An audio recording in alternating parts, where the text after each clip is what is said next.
Okay. I now call the Snoqualmie City Council meeting to order. All please rise for the Pledge of Allegiance. Councilmember Lassay, can you please lead us? I pledge allegiance to the flag of the United States of America and to the republic for which it stands, one nation, under God, indivisible, with liberty and justice for all. City Clerk, can you please take a roll call? Councilmember Jeans. Here. Councilmember Ross. Here. Councilmember Holloway. Here. Councilmember Mayhew. Here. Councilmember Lassay. Here. Councilmember Sundwall. Here. Councilmember Shepherd. Here.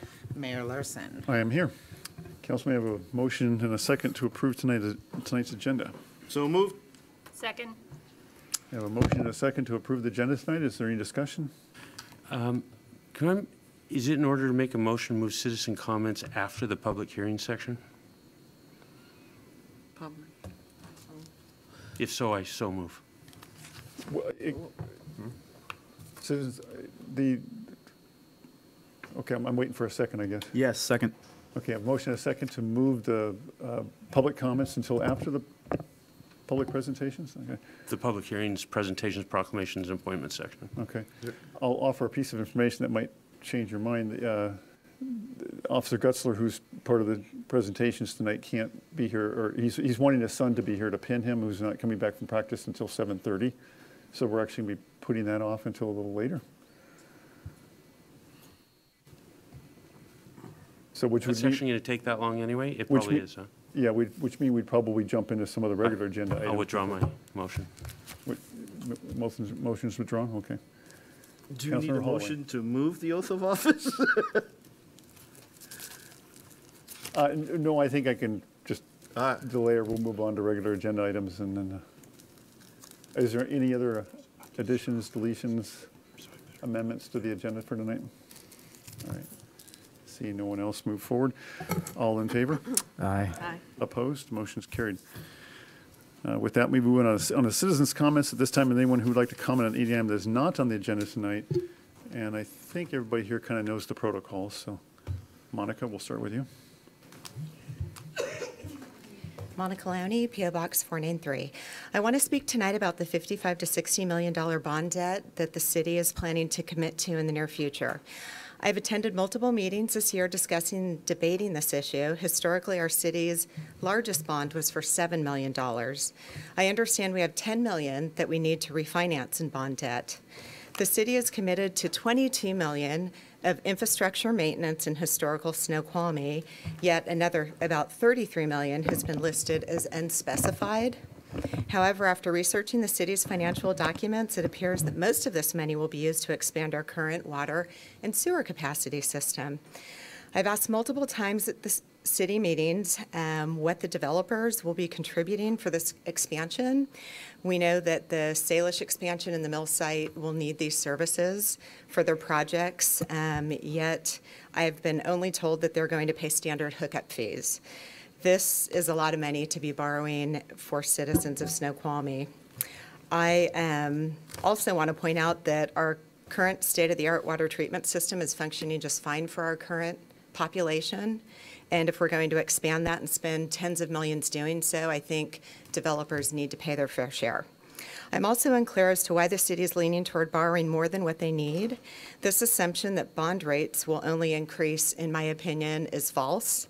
I've been watching the financial news, and as we know, Italy's in trouble. We have the EU issues worldwide. A lot of economic experts are actually anticipating that we're not going to be seeing a lot of interest increases. So I simply want to ask, how are we going to pay this back, not just pay the interest payment and kick the can down the road so we have to refi another 10, 20, 30 million down the road? Why do we need to borrow 55 or 60 million when we only need about 22 million right now and maybe 10 million in refinancing of old debt? So please seriously reconsider this before Thank you, putting Monica. citizens in serious debt. Thank you. Is there anyone else like to comment at this time? Becky?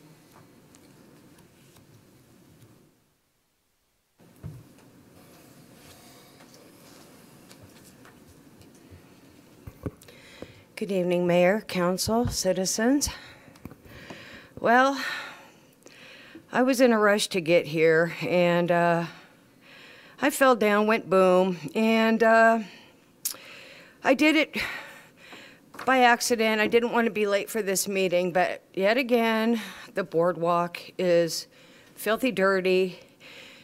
It has been addressed many times. I feel like a broken record.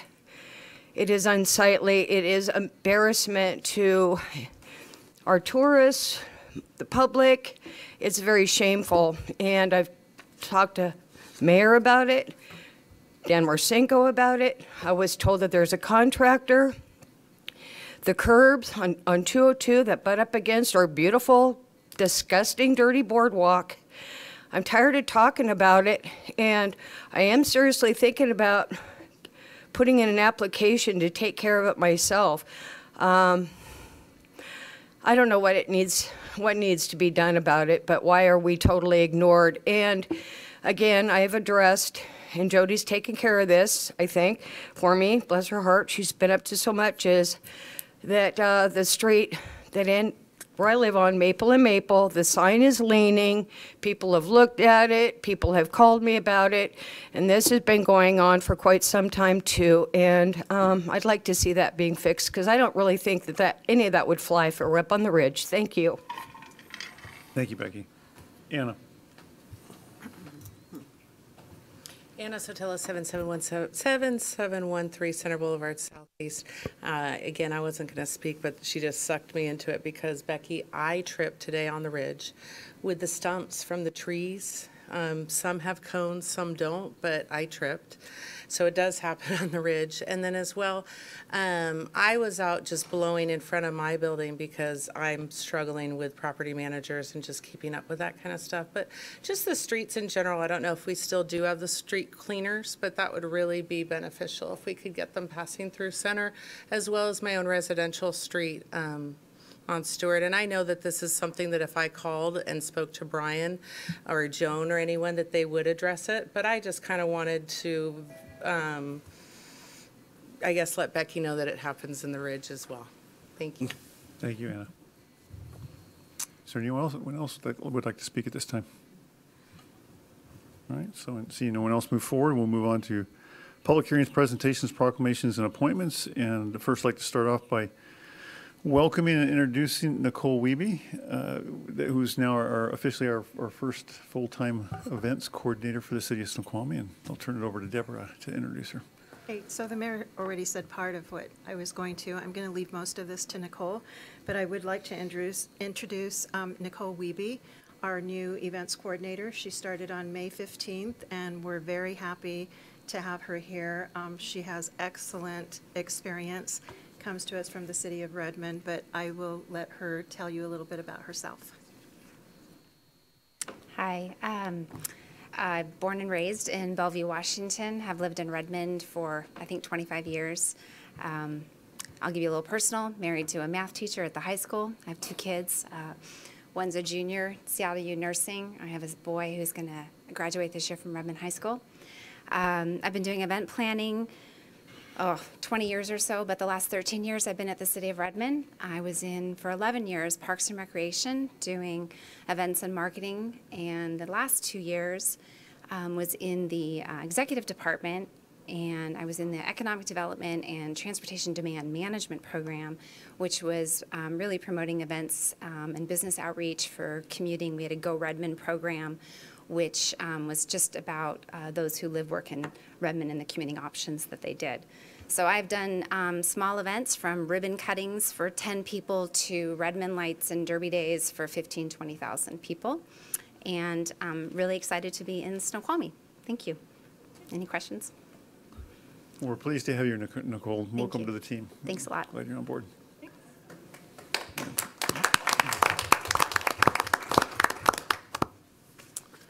All right. At this time, I'd like to appoint Jason Green to the Economic Development Commission for position 1 for a 2-year term ending January 31st, 2020. May I have a motion and second to confirm? So moved. Second. Okay, a motion and a second to confirm Jason Green on the EDC Commission. This is taking over Larry Fisher's spot. Any discussion, council? Does that fill up the EDC, or are we still got? That fills up currently, yeah. So. I I had a question. He lives in North Bend, so I assume it's not a requirement for that person to live in Snoqualmie? No, Okay. but he is a business here, yeah. Right, yeah. And Jason, I've always been impressed that Jason's been pretty active. He was the one that's put together the block party up on the Ridge Merchants area for the last couple of years and has put together the farmer's market for this year too. So he's just quietly rolled up his sleeve and gotten some good positive things done. So I was pleased that he was interested. Any other questions or comments? Okay. Is there any member of the public that would like to comment on this item prior to action? All right, seeing no one move forward, all in favor? Aye. Aye. Opposed? Motion's carried. Nay. All right. As I noted to some of you, Officer J.C. Gutzler is, we're going to do the swearing ceremony, but he was hoping he wants his son to pin him tonight, so he doesn't get back from practice until about 7:30ish, so we'll delay that, and I'll just jump into the regular agenda, and we'll come back to that when they arrive. So with that, we'll move on to the consent agenda. All items listed below will be enacted by one motion. Action items include minutes for the May 14, 2018 regular city council meeting. Includes approval of warrants as stated in the agenda packet. Other approvals include Agenda Bill 18067, appointment of delegates to the Association of Washington Cities 2018 annual business meeting. Do I have a motion, council? So moved. Second. I have a motion and a second to approve the consent agenda as stated. Any discussion? All right. Is there any member of the public that would like to comment on these items prior to action? Seeing no one move forward, all those in favor? Aye. Opposed? Motion is carried. Moving on to reports, Parks Public Works Committee, Community Development Committee, Agenda Bill 18069, Resolution 1450, adopting the Human Services Advisory Committee strategic plan.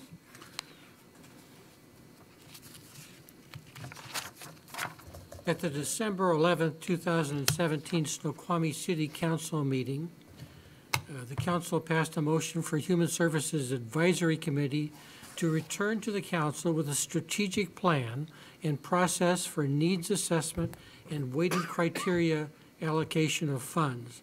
The Human Services Advisory Committee held 5 human services workshops to accomplish this objective, and the committee's recommendations are outlined in the strategic plan. Move to adopt Resolution 1450, adopting the Human Services Advisory Committee strategic plan.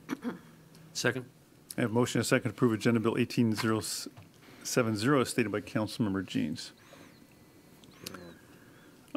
I'm sorry, excuse me, Agenda Bill 18069 as stated by Councilmember Jeans. Any discussion, council? We'll go ahead and cue it off with, Eric's got a presentation for you tonight, and we can dive into any discussion or questions. Go ahead, Eric. Well, I'd like to start by asking Sarah and Ann to say a few words. Thank you. Good evening. So my name is Sarah. I'm one of 3 of the members, and just wanted to kind of do a brief introduction before we jump into the details. But we met for 5 meetings, scheduled initially for an hour, and we quickly expended those for an hour and a half because we had so much good information to be discussing.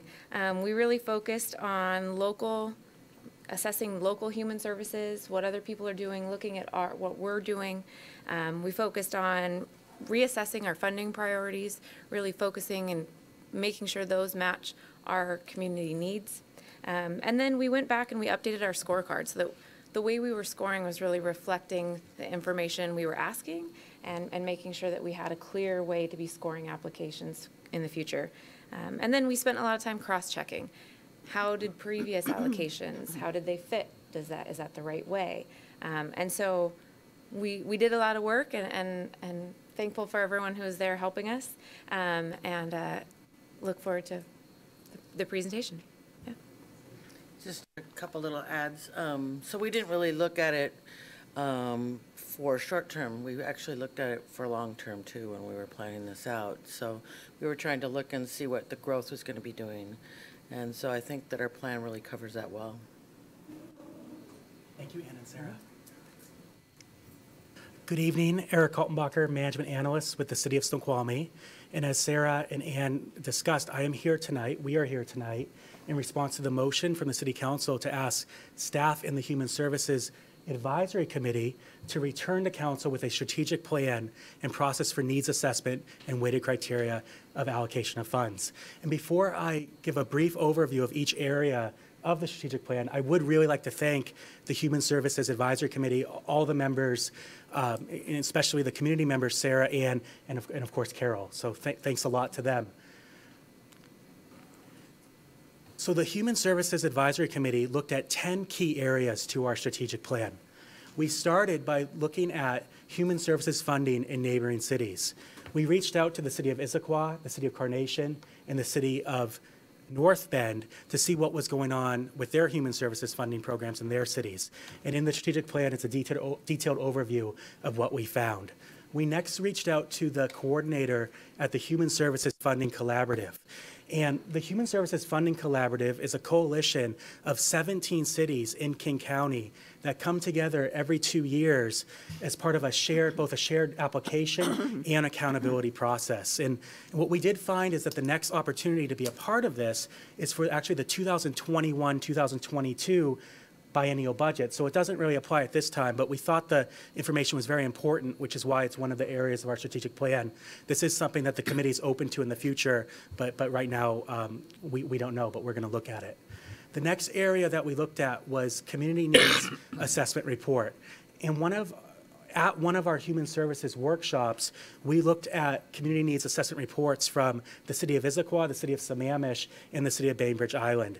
And basically what these reports are is they identified the most pressing human services needs in those communities and helped those cities identify human services funding priorities, which we'll talk about shortly.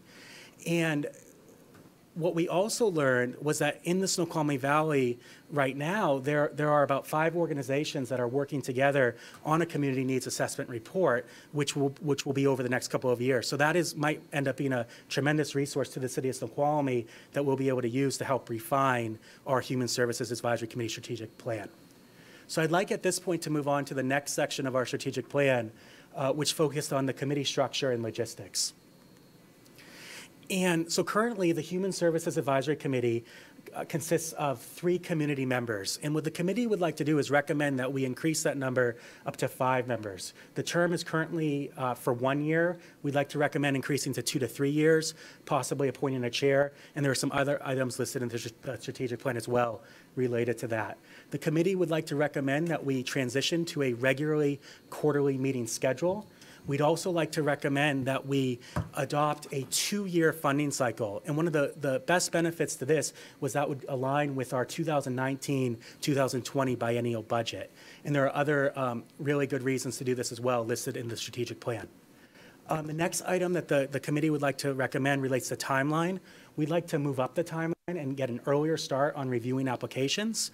And that is, and ultimately that would allow the committee's recommendations to be presented to the City Council in October, which would be a little earlier than years past. The next area of the strategic plan focused on marketing. The Human Services Advisory Committee has enjoyed a wonderful partnership with marketing and communications in the past. An idea that was presented to us is possibly having a dedicated webpage for human services similar to LTAC. And then there are some other marketing partnership opportunities identified in the strategic plan as well. Moving on, the next area of the strategic plan that the Human Services Advisory Committee looked at was revising the scorecard. We did this by looking at about 7 scorecards or rating tools from neighboring cities in King County. Ultimately, what the committee recommended was establishing 10 new areas of assessment and simplifying the scoring criteria, which we feel we accomplished. And there's some more about that in the strategic plan as well. Funding priority guidelines. So this is what the Human Services Advisory Committee felt was really a critical piece to our work. What we did is we looked at about 10 other cities in King County to get a sense of their funding priorities. I know the text is small up there, but in the strategic plan, this chart is included as well, and it was just very helpful to us as the committee structured its own recommendations, which I'll go to on the next slide. The 4 funding priorities that our Human Services Advisory Committee would like to recommend for the city of Snoqualmie include food to eat and a roof overhead, supporting and preparing youth for success, a safe haven from violence and abuse, and physical and mental wellness and healthy aging. And that's at 40%, 30%, 15%, and 15%. And in the strategic plan, there are a lot of key facts and census information that really help explain the rationale to why the Human Services Advisory Committee is recommending these 4 funding priority guidelines. We took it one step further by looking at, for our 2018 Human Services funding recipients, where they would have fit in these new established funding priorities if they are adopted. And we found it was a pretty close match, which really helped the committee cement its recommendation here. And there's more of that in the strategic plan as well. The next area that the Human Services Advisory Committee looked at was the total allocation of funds.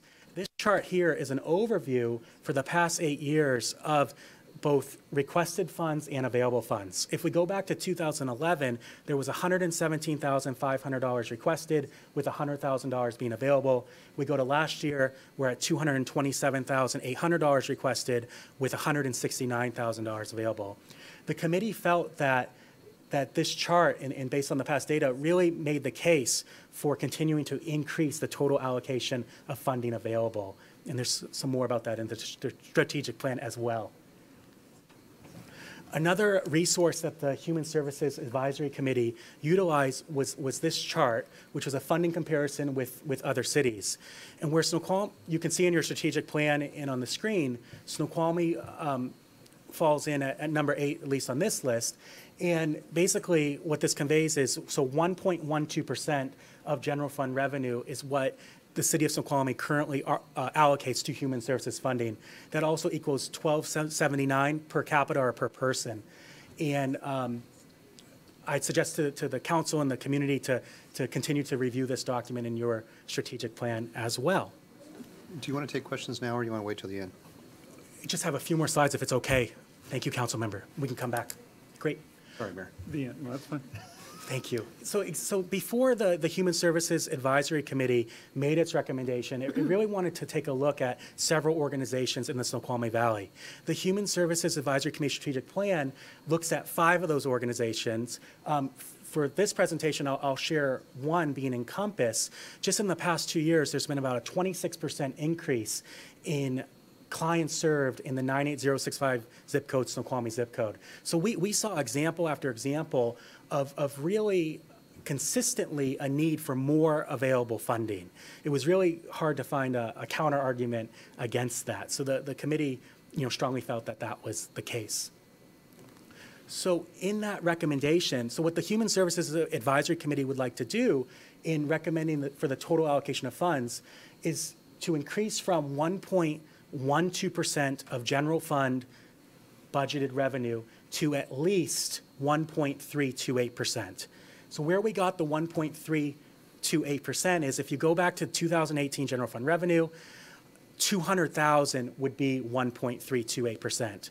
And we also wanted to leave the door open to the council as you work on your budget to possibly even go more than $200,000. Because I strongly feel, and the committee feels, that a case can be made for funding to well exceed that $200,000 amount. So if the council were to adopt this strategic plan tonight, it would be putting its approval on at least that 1.328%, which would be just incredible for the Snoqualmie community. And there's 2 other areas of the strategic plan that I'll cover real quick as I close. One is the 9th area that the Human Services Advisory Committee looked at was the application. We felt that the application that's been used in years past, including in 2018, was quite excellent. It's really worked well. Of course, with a change in the scorecards, with funding priorities, a few tweaks will need to be made, but we felt very good about that. Finally, the 10th area was creating a new accountability form. The accountability form, if we went to a 2-year cycle, would be required to be filled out by the recipient organization to receive the 2nd, 3rd, and 4th installment. And things on the accountability form would range from questions like number of clients served to how the funds were used and so on. And we're planning at our next Human Services Advisory Committee meeting to create that form. And I'd like to invite the Human Services Advisory Committee members back up here, and we'd be happy to take questions. Thank you. Council? Want me to start? Yeah, Matt, go ahead. I applaud you guys for all the hard work you did. You clearly put a lot of effort into this. Just a couple items. When, in your assessment on there was one of the charts up there that where you're comparing the cities, that one. I'm interested how that was sorted by rank. What is the ranking basis on that? Sure, so this is by general fund revenue for data that we could have available to us. Okay, because when I look at it from the per capita standpoint, because that's really what goes to the people. When you've got a chart that it's about number of dollars to the folks that live in the city. Not all general fund revenues are made equal when you look at large cities versus small cities. So you really look at the population of what they receive. According to that chart, we're number 4. I think 5. No, that's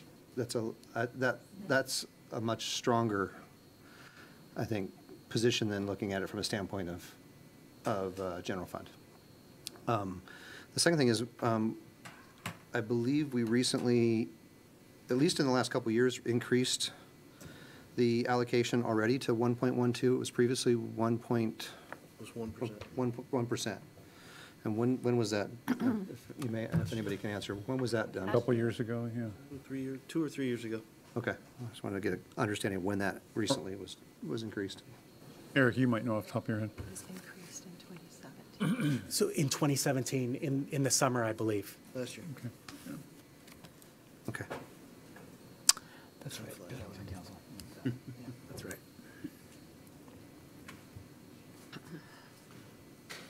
All right, Bob? So I think you got to the $200,000 figure thinking that would generally come more in the range of needs. And then you sort of backed in that percentage. That's probably right? Correct, yes. Okay. I am curious about, you talk about you want to increase the members from 3 to maybe 4 or 5 to 5. It seems like you work so well together as 3. I'd hate to throw 5 people in. You have more opinions. You take twice the time and so forth. I'd sort of like the idea of, I think it has been effectively as 3 members, and whether you have those re-elected or appointed. Is it appointed? Yes. Yes, sir. So I like the idea of staggering the appointments. Do you do that, or you appoint them all each year? Appoint them all each I mean, if we go to It's 2 or only 3 a year. it's only a 1-year term for everybody, so it Well, wouldn't make much they're sense. proposing a 2-year term or 3-year term. Yeah, then we would typically try to stagger it, yeah. Stagger. Okay, all right, okay. Councilmember Sunwall. Can you go back to the comparison slide? I'm just curious, don't take this the wrong way, but I'm curious as to whether or not there's any correlation whatsoever to a city's contribution to this fund and homelessness. So does homelessness create more funding? Does more funding create more homelessness? Or do we know? In other words, if we fund it really awesome, do we now become a haven for that portion of the population? I really appreciate the question, Councilmember Sunwall. I do know there are about 100 homeless people in the Snoqualmie Valley based off of the last count night out. But what I would say is, and if I may, we can certainly come back to this too, but if we go to the trends in the Snoqualmie Valley, that in addition to homelessness, and absolutely, Snoqualmie Valley Shelter Services was one of the organizations that we looked at. The need is dramatically increasing there for funding.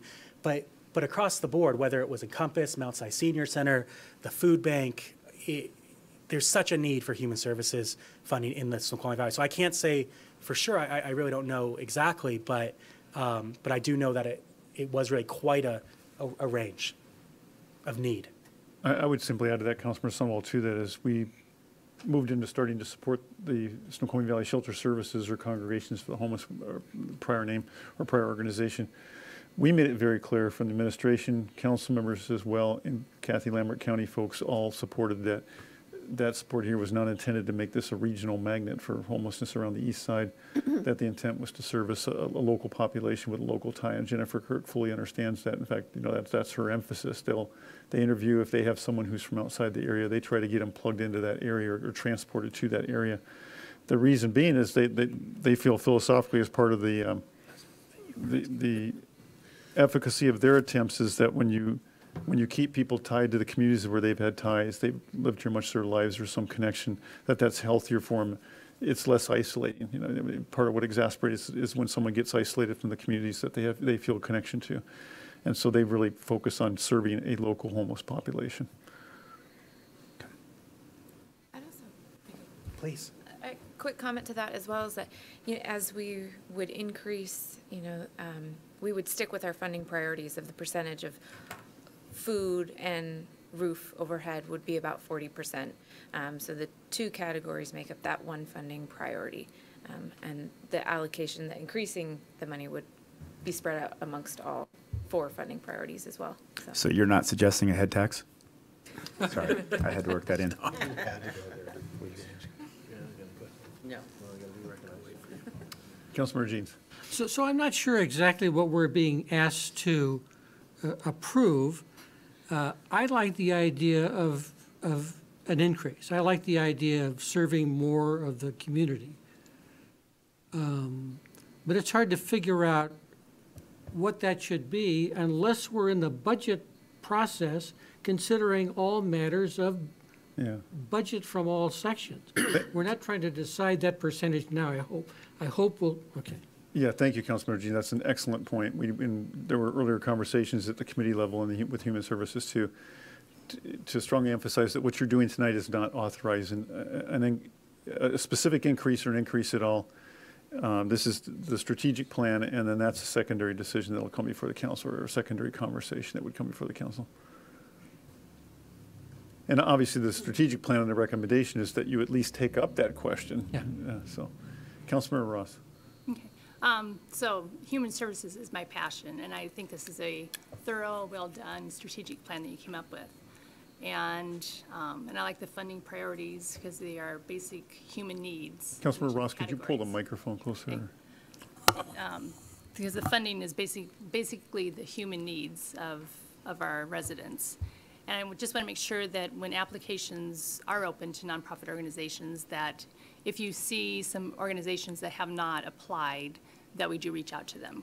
Because some of them are missing that actually are located outside Snoqualmie Valley, but yet they do come in and service the area. So. And we'll definitely work with marketing on that, especially if we adopt this new timeline as we're discussing, to really get the word out and make sure all of our nonprofit organizations in the Valley are aware of the changes and the possible two-year cycle that's being discussed. Councilmember Jeans, back to the second part of your question, which is what are we approving tonight then, or what's the council being asked? It's adopting all the recommendations of the strategic plan, which is the numbers on the, going from 3 to 5, going from a 1 to a 2 or 3 year term. And so those are all things that we would take as marching orders to go back, and Jody would do an ordinance revision on the makeup of the Human Services Committee and then bring that back to council for approval. So if you did want to debate some of those particulars, you would have a second go with that. Am I wrong? When that ordinance comes back for revision. Councilmember Shepherd. Wasn't there a component of this for bringing this to the city's website? I think. Yes, absolutely, Councilmember Shepherd. Having a dedicated Human Services webpage similar to the LTAC, and I imagine upon adoption, we might even be able to post the strategic plan. Okay. Thank you. Councilmember Holloway. Or Jody just clarified, by the way, it's a resolution, not an ordinance, so it would just be by resolution that would come back to revise, but you would have a second opportunity then to look at those particular changes and ratify those. Councilmember Holloway? So I would characterize tonight as accepting these for consideration. There's follow-on action to actually execute. Yes. Okay. So good work. I think the weighted criteria is grown a long way since where it was, or the criteria. I encourage you, though, to look at weighted criteria. Case in point, one of your criteria, does the program serve Snoqualmie residents? That's a binary. If they don't serve Snoqualmie residents, this is Snoqualmie money. they don't get the money. Okay, so that has a very high weight, and I think some of these are binary and some weigh more than others. So I encourage you to look at weighted criteria when you move forward on those. One of your criteria, efficiencies, can you give me some background of how you measure the efficiency of those, of the applicants? Well, let me pull up the scorecard, Councilmember Holloway, as well.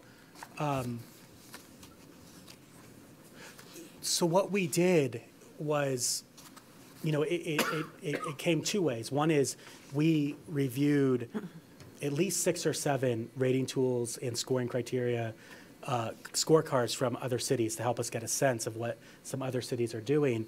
And then as a group, we had really thorough discussion on each of these areas to get the committee's perspective on how that should translate. As you can see on some, there's high, medium, and low, others high and low. So it really came out of a discussion from the committee. Okay, so I'll tell you at least one of my criteria on efficiency that you really ought to look at is the percentage difference between administrative costs for the service and direct dollars delivered in the service, which a lot of organizations do look at heavily for as a criteria. Yeah, which I thought that's what you were asking. I was going to point out column number 6 from the left. That was my question. I didn't get an answer to that, so I went on to answer it myself. Okay. Low cost of benefit. Case in point, I mean, which is definitely a measure you want to look at for charitable organizations. Are they 75% overhead and 25% goes to the need, or is it? Yeah. That was absolutely discussed. Yeah. Okay, that's what again, that's the question of how you define efficiency, and typically that in this arena, that's a heavy metric in efficiency is cost of services to administrative fees. Absolutely. Okay, so I mean, if you're asking me for $200,000 next year, my question will be, how much of that $200,000 goes directly to services, and how much is administrative fees to those organizations asking? And when we revise the application with some of these new scorecard areas, that's something we can definitely look at including, of course. Okay. Councilmember Mayhew.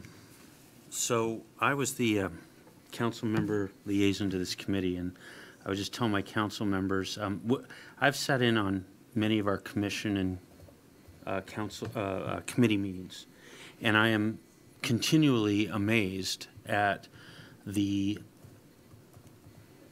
quality and the level of effort we get from our citizens on those commissions and committees.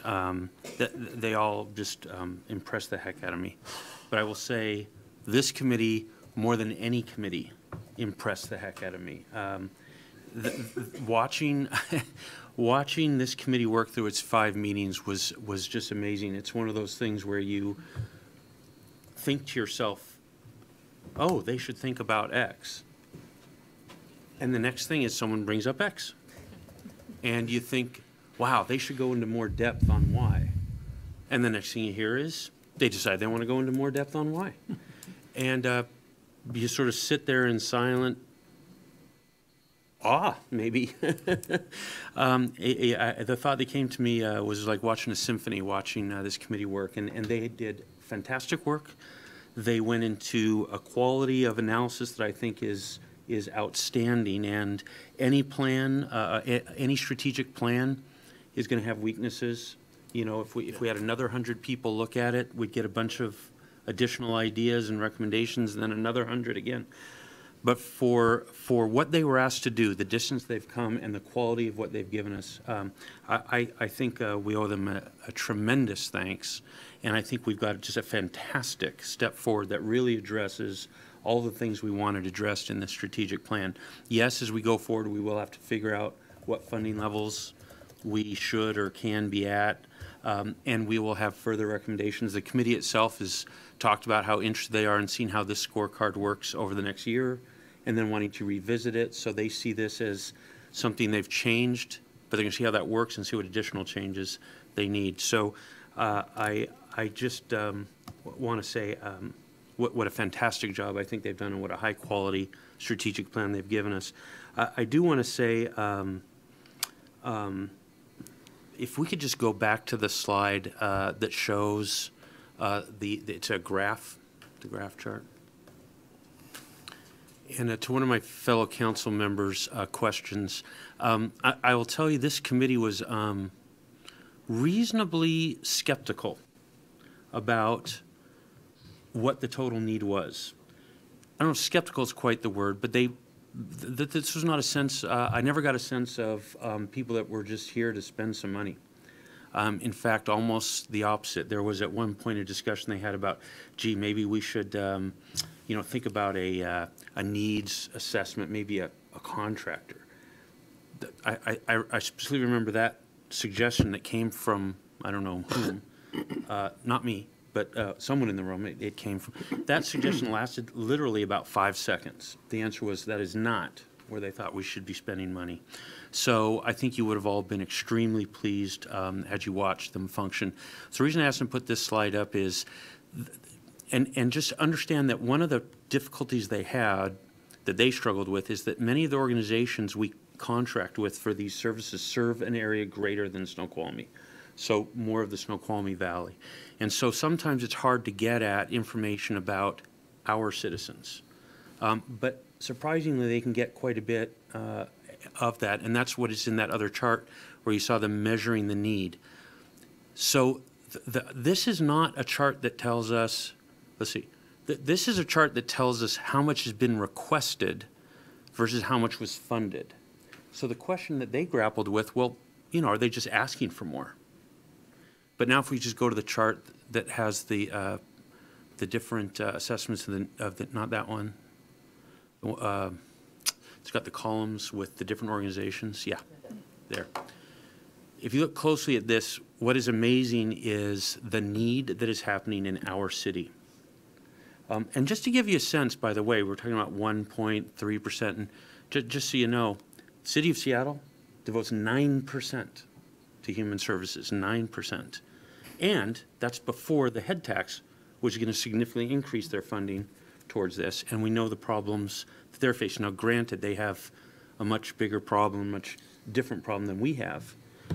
But just to give you a sense of, it's there's a whole spectrum of where that percentage could be. But this, I found the most compelling, was realizing the need that's right here in our city, and the need is going up dramatically, and that is something I would encourage you to focus on as you think about approving the plan. And I think approving a strategic plan that considers these things, that's factoring all this in, I think is exactly what we need. And then the hard work for us is in the budget cycle, what we can or should do in terms of funding that need. But they've set up a whole category of how they would distribute that need, and I think it's just great work. I encourage you to vote for it. Much of your comments buttress Councilmember Jean's question, which is that maybe all committees and commissions should be no more than 3 people, then they're really. If it's these 3, I'm all for that. Any other comments or questions, Council? Councilmember Shepherd. I worked with my granddaughter one night for the homeless that were in the Methodist church across the street.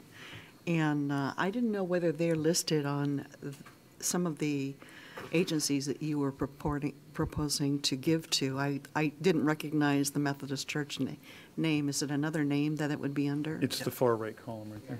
The far right column. Shelter services. Okay, so they are in there. They're now Snoqualmie Valley Shelter Services. Okay. Yeah, the church host, it's a separate organization which administers and everything else. The church provides them a building to have their thing. Okay. Brian provides them the building, and then they do that. The congregation does. All right. Any other questions or comments, Council? Right. Thank you. I'll ask the public to speak at this time. Is there any member of the public that would like to comment on this item prior to action? Monica? Hello. I just wanted to comment, I believe Carol Peterson's also on this committee, which would make 4, and she's amazing. She's a big part of the United Methodist Church as well, and has been involved in human services in Snoqualmie Valley for decades. So thank you all for what you do. It's a great service that's very needed. I just wanted to point out, to comment with Ms. Shepherd's question regarding the Snoqualmie Valley Shelter. That's true. They do run the winter shelter out of the Methodist church so many weeks out of the year, and then it goes to a church in Fall City and a church in North Bend as well. One issue with that I had, because I attended a meeting as well as Mayor Larson several months back, is they're not allowed to take in anyone under 18. And we have a huge issue with homeless youth in this area. That's what Trail Youth is about, which I think is another great program. They go and speak to homeless youth that actually are in the forest and bring them donuts and coffee. And I would hope to see some money go toward that, because I noticed that's zero. But there's also another great program that is happening within the community through the food bank, with backpacks going home with teens that don't have food to eat over the weekend, as well as a community center that's kind of being put together in North Bend, I believe. And I know we don't want to commingle funds, but I know we have an empty building next door that's being used for storage and, you know, possibly a gym. And I just would like the city to maybe consider letting this wonderful committee do something with that little green building next door that's not being utilized. Maybe it could be a teen youth center. Maybe it could be a place for homeless people to get out of the cold in the wintertime. But I would highly recommend you all most definitely approve this funding, and I would like to see this dollar amount go even higher. Thank you. Thank you, Monica. Is there anybody else who would like to comment this time? Mayor, point of clarification. Yes, sir. The shelter will take families. It will not take unaccompanied minors. They're not geared for it. But they do and have taken families. And Yeah. so I don't want any family thinking they can't go to that shelter. Yeah, thank you. I'm going to make sure there's no one else from the public that wants to comment. Is there anyone else from the public that would like to comment? Okay, we'll take it back to council. Councilmember Mayhew. Oh, I did want to clarify too, there's 3 members of the committee. Eric is the support staff. Yeah. Go ahead. Sorry. Steal your thunder. No, forget what I made him forget his train of thought.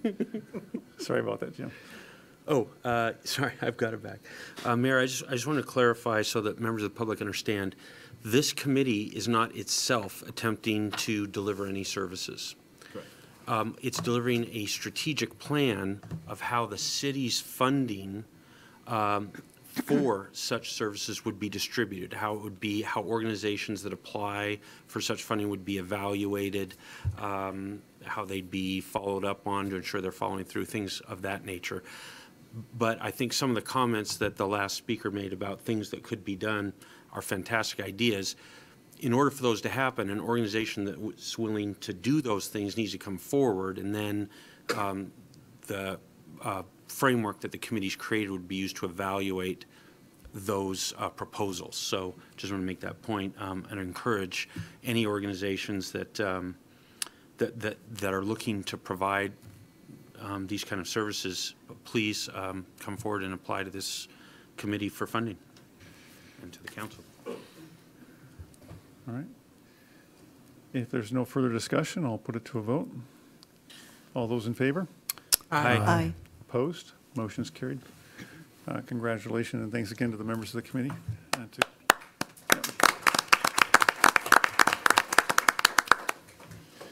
All right, and thank you for everyone here who's on to honor JC tonight for being patient, especially the family. Or JC, I'm sorry. Jace. Third time's the charm, right? Okay, let me get back here. Okay, well, Chief, I'll go ahead and just ask you to kick it off. Where'd you go? Come on back here. She'll love to see their children just beaming. Well, this is a big night for not just Jace, but also for the department. This puts us at fully staffed. Although we have 2 that are going to be going to the academy here coming up, hopefully fairly quick, we are fully staffed. And that's always a good thing, because maybe we can start doing some of the great things that we have in mind in the future. We've always talked about how hard it is to get an officer. We got a good one in this time. You know, I've done, I'm telling you. You said this time. Well, I don't mean to knock anybody down, but Folks here, I'm glad I got a laugh. you're not going to remember that one. Got a few heads nodding in the back there, Chief. It's good because, Not going to let that one down. well, you hired me, so I could say this time. Touche. You know, Jace came from, he's got 15 years of experience. And when he came over from Kirkland, I probably reviewed over 75 background investigation or investigations for potential hirees. And I would say this is probably in the top 3 of those throughout my career that I've read and reviewed.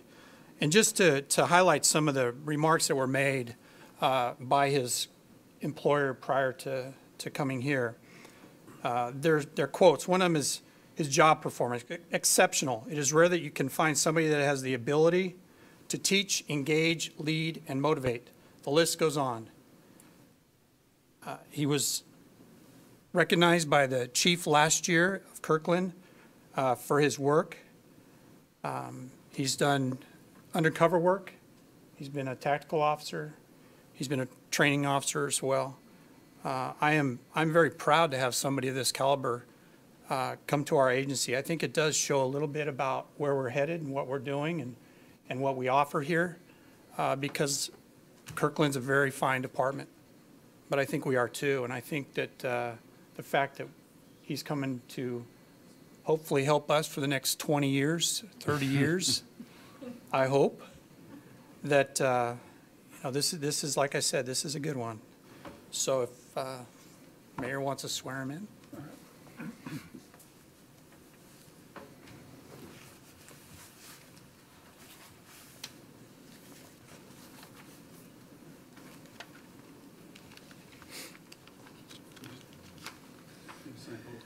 He can keep those. I just want the top one. Are we supposed to move? Jason, please repeat after me and raise your right hand. I state your name.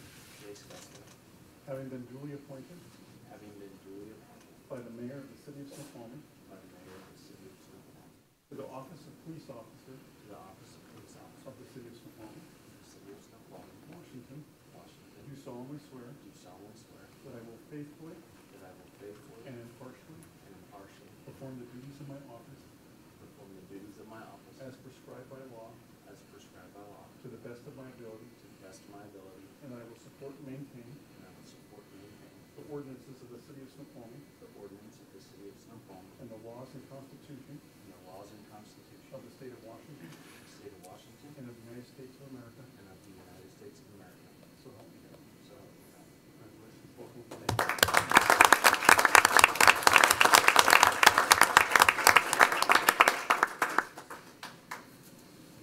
the John Hancock and then officially put the badge on.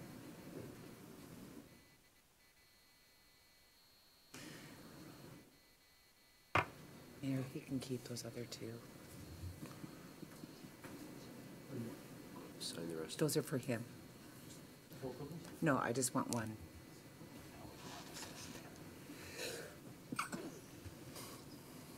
Jace, if you would like to introduce your family and have them come up, pin the badge. So I have my beautiful wife of 9 years, Charisse, my son, Cruz Warrior, and my daughter, Jay Leonila. And I'm going to have my son, with mommy's help, pin my badge. You gonna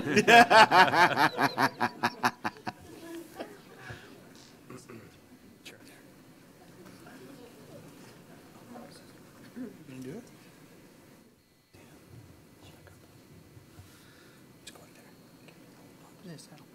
You want a chair for the little guy? No. She's got it. Be careful. Be careful.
Yeah, actually, maybe just right here. My dad is Steve, and my mom Julie is also here.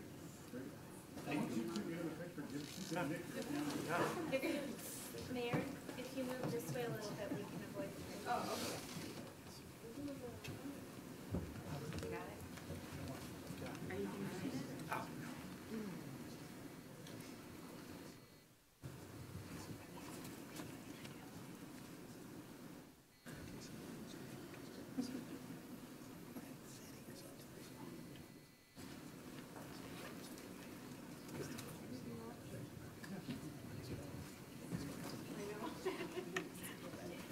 Nope, you are not doing that.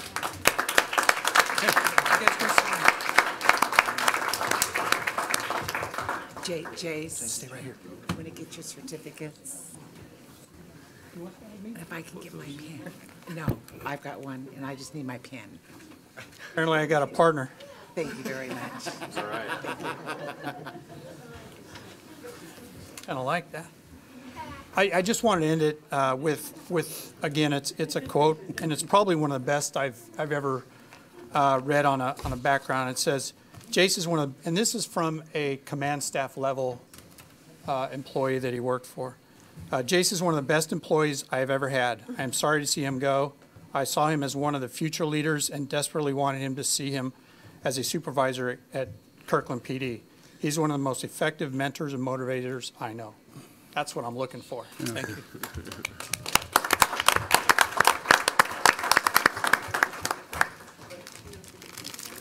Well, Jace, I want to add to that. The chief stole some of the same comments I was going to make. It hasn't been quite 75 background checks, and I mean, we do really in-depth. We have an independent agency that does thorough in-depth background checks. I don't know if the public is ever aware just how extensive, or what officers have to go through to apply for a job with polygraph tests and so forth.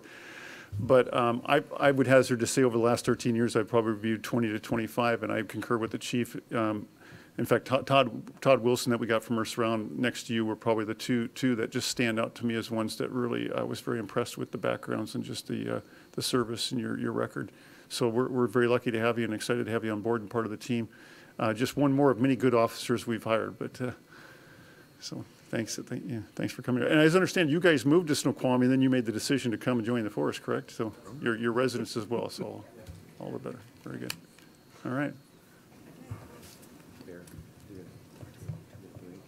Yeah, why don't we take a quick 2-minute break because we're kind of in the middle of council meeting. I know some of you folks want to go out and celebrate now. Again, thanks for your patience tonight. Congratulations to Jace's parents too. So thanks for coming tonight to support.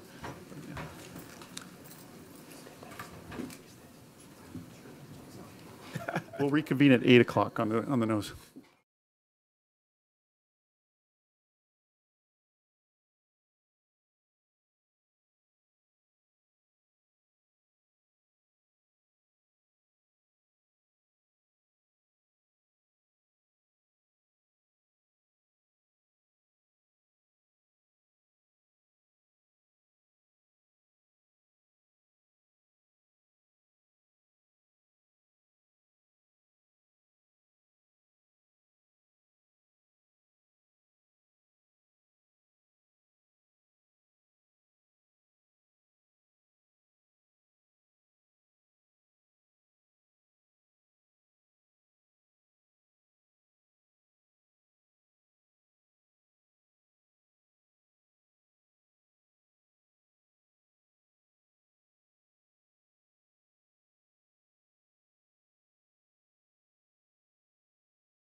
Any other report for Community Development Committee? No report.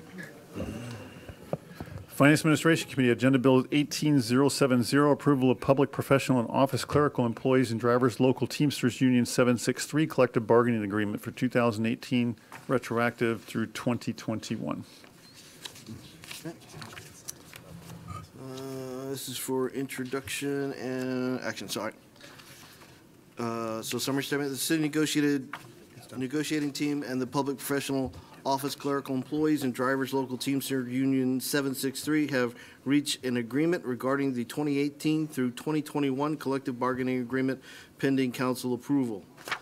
Move to approve 2018-2021 collective bargaining table agreement between the city of Snoqualmie and the public professional office clerical employees and drivers local Teamster Union 763 and authorize the mayor to sign. May I have a second? Second. I have a motion and a second to approve Agenda Bill 18070 as stated by Councilmember Holloway. Is there any discussion, Council? Councilmember Sunwell. I don't know how much there's to say on this. What I will say, though, is that I was quite impressed with when we met in executive session on the details around this agreement. It's not that I doubted our negotiating team. I just didn't have any experience with them in that capacity. And I thought I walked out. It was a little late, but I walked out feeling very proud of our negotiating team, as well as feeling like if I was an employee in that capacity covered by this agreement, that I would have felt like it was a win-win. So I don't have a lot of experience in those types of negotiations, but my impression was I was very impressed with how our team handled that, and to do it quickly and get everyone settled so that they can kind of make plans based on what their compensation was going to be. So good job. Thank you. So the agreement that we were negotiating on expired December 31st, 2017. And so we have come to an agreement, a tentative agreement for the next 4 years. And the city commissioned Cabot Dow and Associates, and Cabot is the head of the company, and he was the person that helped us with this. So we are really thankful to have had him on our team. He's well respected by the Teamsters business agents, and so that was really helpful for us too. So I will now let Cabot do a short presentation on the highlight the changes to the tentative agreement. Thank you. Thank you.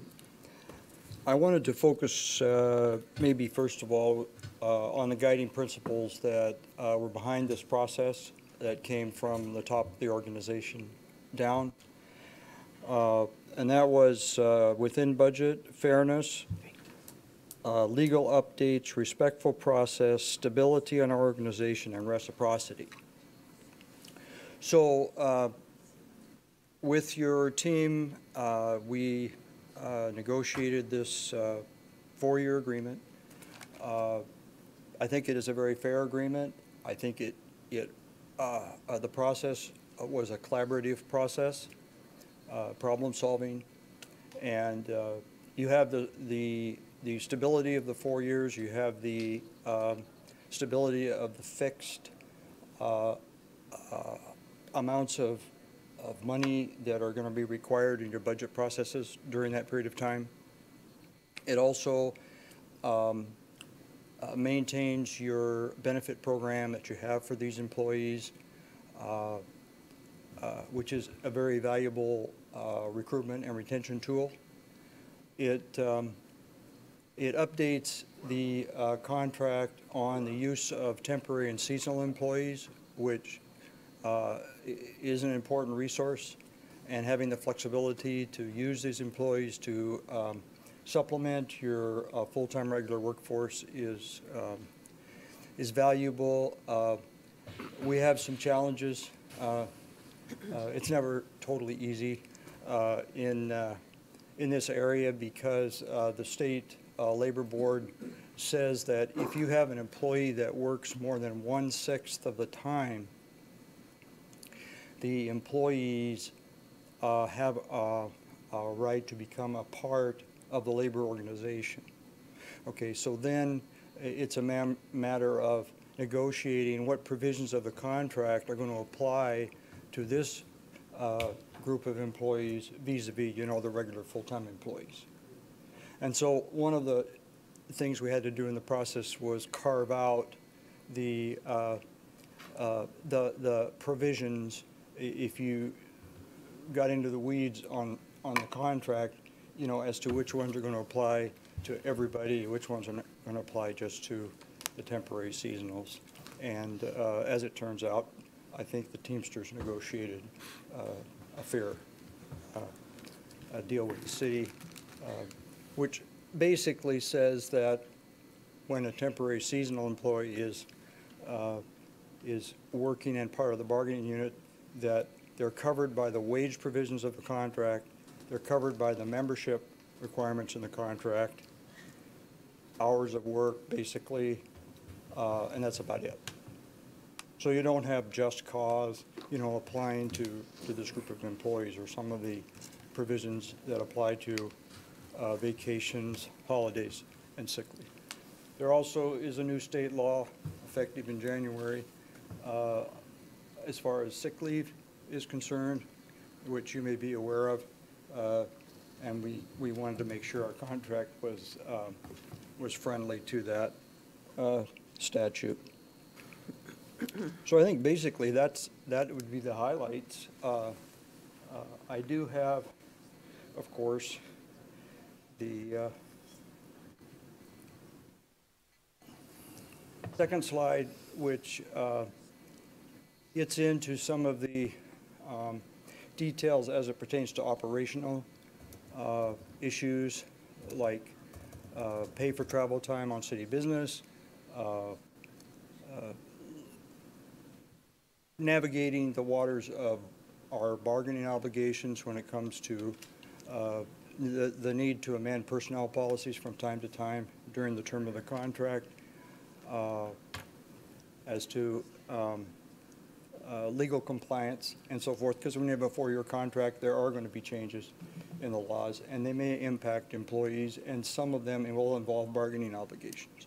So we address that area. I think that really covers the peaks, unless there's any questions. So I don't understand. Councilman, sorry. What is 1/6 rule? I'm not familiar with that. Okay, I'm sorry that I didn't explain it, so I'm glad you asked. It sounded, the way you described it, sounded like if you're working 6 hours and you work more than one of those 6 hours, then you're. Okay, so I don't think that's what you were saying. If you divide 2,080 hours, which is a 40-hour work week, by 6, it's like 365 hours, something like that. So if an employee over a 12-month period is a seasonal employee and working over 365 hours, then the contract makes it clear that they will become a member of the bargaining unit, they will pay union dues, and the union can represent them. So that's the trigger, and it basically comes from school bus driving situations whereby there's a lot of that goes on in the public sector, and it's an important piece of the workforce.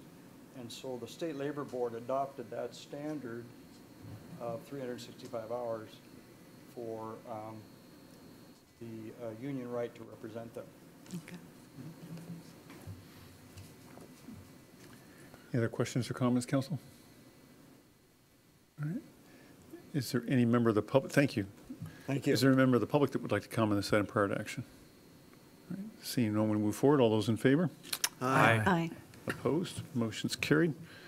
Again, thank you for all the hard work put into that. Any other reports for Finance Administration Committee? The only other one I guess I asked for permission. I want to, as part of FNA, take a look at the amount of public comment or the opportunities for public comment we currently have on the agenda package, and come back with you how we can rejigger some of that for efficiency, and also maybe so we can get some consideration of the public comments actually into our debate on the individual agenda bills. So just a heads up. That's about it. Other than that, no report. So I'll just ask real quick, is there a general concurrence? I'll just kind of go with nods of heads to take that issue to the F&A to take some time on that issue. Okay, I'm seeing a majority nodding heads. All right.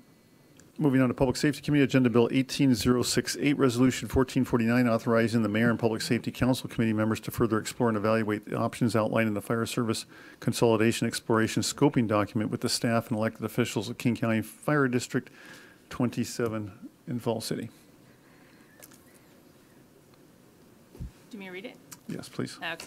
In December 2017, the Snoqualmie and King County Fire District 27 Fall City fire chiefs were directed to create a report that would outline 4 different partnership options. That document, the Fire Service Consolidation Exploration Scoping Document, has been created and reviewed by the Public Safety Council Committee as a discussion item. The committee has suggested moving forward with direct meetings exploring the scoping document with Fall City elected officials and staff. Move to approve Resolution 1449, authorizing the Mayor and Public Safety Council Committee members to further explore and evaluate the options outlined in the Fire Service Consolidation Exploration Scoping Document with the staff and elected officials of King County Fire District 27, Fall City. Second. I have a motion and a second to approve Agenda Bill 18068 as stated by Councilmember Ross. So, good. Councilmember Ross is the chair. Did you want to say a few comments or kick it? Yeah, I do have a couple comments. So we first presented this information regarding the Snoqualmie and Fall City Fire Departments at scoping report at the last council meeting. And we determined that a resolution is the best way to indicate interest on the part of the council to further explore this with Fall City. And if you recall, there's several different options in the scoping report. Includes a minimal partnership such as sharing a training officer or sharing administration, which would have a single management team leading and overseeing both fire departments, to sharing firefighters and increasing the volunteer firefighter base, reducing duplicate equipment, et cetera, that would allow us to do that at both fire departments. And so these are options that are in this report, but we're not limited to those options. Through discussions, we might come up with whole other options for the fire districts or fire departments. So I'll let Chief Carrera continue. Sure, I can expand on that a little bit. I think the resolution pretty much speaks for itself. The goal is to try to learn more information from having a conversation with Fall City. The goal isn't to bind the city into any area that they're either not comfortable with or lock them down in a position where they feel that they're at a disadvantage. Rather, it's just to put in motion a conversation with the neighboring fire district to see what levels of interest they have in exploring consolidation. Right now, both the chiefs have put together this scoping report. A meeting has not occurred between our agencies to see whether or not there's interest in going further in the discussion, and that's really what the goal does with this resolution. We were trying to be careful in the word crafting of both the whereases and the final end of it, therefore be resolved. The goal was to try to capture the sentiment that what we thought, or at least we heard from the last council meeting, where there seems to be interest in definitely looking at options 1 through 3 currently, but option 4 right now obviously gives a lot of concern and pause. So again, the goal with this is to just set in motion a conversation with the neighboring fire district to see what level of interest they have as well. And I can take any questions if anybody has any. Councilmember Holloway and then Councilmember Jeans. Okay, so I've been here a while, and I've often had conversations of, you set us on this path, and I come back with, no, I told you to look at path, don't go down the path. So I want to make this clear. I move to remove option 4 from this package. Second. Can you refresh our memory on what option 4 is? Is to have Snoqualmie incorporated into the fire district. We'll discuss those particulars after the motion and second has been voted on our debate. Second. Motion is second on the floor to remove option 4. Sorry, no detail, but It's okay. Any Slow today. discussion? It's okay. What's that? I waited for the second. Okay. Yeah. Yes, Councilman Sanders. Can you review, Chief, what option 4 is that is so distasteful to my fellow council members?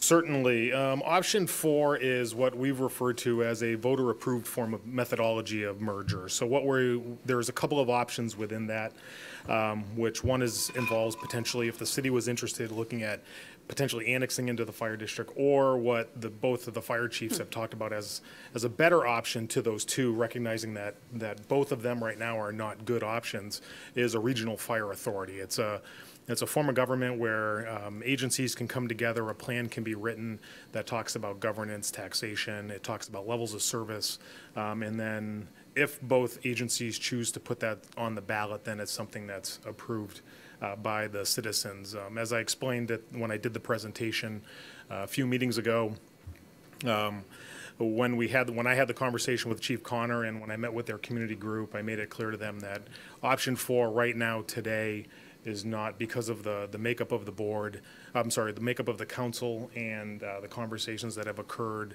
just both anecdotally and at these meetings, has been an item that would be dead on arrival. So we put it in there as something to look at further on down the road, not to exclude it, but just to have it looked at so that we can be more informed on it. This is a statute that came out in 2004. It's becoming more popular in the state for regionalization of fire departments. And there's not a lot of information in the report that provides a lot of background on what a regional fire authority is or does. I just gave you kind of a 100,000-foot level view of it. And again, the goal was to leave it on there as a discussion item, just to see what the interest level was. Is Eastside Fire an RFA? No, so Eastside Fire and Rescue, which is made up of multiple agencies, put on the ballot 2 times in a row, and it failed both times, a regional fire authority between King County Fire District 10 and King County Fire District 38, which surrounds us on the opposite sides that King 27 does not surround us on. That does not touch us. So they put it on the ballot, tried to go down that path, and was unsuccessful. They have their model is more like option 3 in the agreement, which is an interlocal agreement form where the agencies contribute funds to a budget, and that's how they function as a merged agency. I'm supportive of Brian and Jim's reluctance on that. Councilmember Jeans and Lassay. So I don't like the idea of taking off options when we're simply exploring with another group of elected officials, and there's also an ad hoc voluntary committee looking at this on their side. And I realize that there are some problems with this option as stated, but I'd rather have free rein on looking at all of the options and looking at and expanding on that. Furthermore, I'm concerned that it will create a perception that it takes the public out of the process. I mean, certainly an election and voter approval of this would be a way to do that, but I'd like there to be other options to get input from the public, and I wouldn't like the misconception that we're taking the public out of the decision-making process, or the evaluation and decision-making process. So I would hope that we would keep the 4 options and look at those wholeheartedly, as well as keep our eyes open for something else that might work too. Councilmember Lassay, then Holloway. I'm going to echo Councilmember Jean's comments, because I think what was asked was for the local fire districts and departments to come up with some options to explore, just to have a discussion and start somewhere.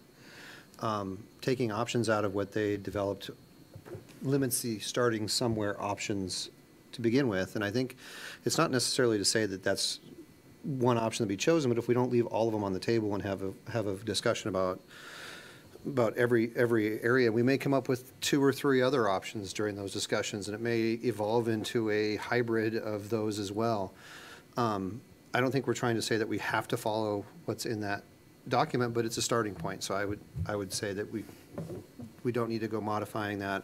Let the process move forward, because the resolution is really truly asking to further explore and evaluate the options outlined in that exploration scoping document. I think keeping everything in there would do that. Councilmember Holloway. So I guess I respectfully disagree. There's a policy issue here. 16 years ago, there was consideration of combining this fire force with Eastside Fire and Rescue. I don't think a lot of the considerations that were against that then have changed for now. So I'm still, as a policy statement, against orphaning city services to an external entity. This will be an external entity under option 4 that we will only have a minority seating at. I further say we've also considered this for parks. At certain times, we've had discussions of combining with Mount Si. And even for, parks save life too in a different way, but even for those services, we've said, no, we'd like to maintain that in the city. Okay, so I think as a policy issue, I do not recommend going down the path of exploring orphaning services to external entities. Councilor Mayhew. If I could just ask a question, don't know who to direct it to, maybe the chief. Is there a resolution from the fire district commissioners endorsing further exploration of this scoping report? So we're being asked to sign or endorse a resolution. Have the fire district commissioners done such a resolution? So no, the fire district's commissioners at Fire District 27 have not. Fire District 10 has passed a resolution to approach and work with Fire District 27 to explore options with them about merging into their agencies. But the Fire District 27 has not reached that point. They have not reached the point of deciding what options they want to go down, partially because they haven't had a conversation with us to find out what our level of interest is as well. And did that if it's all right, follow up? I'll get you next. I think he was finished. I'm fine with him finishing. Yeah, I'll get you next. Okay.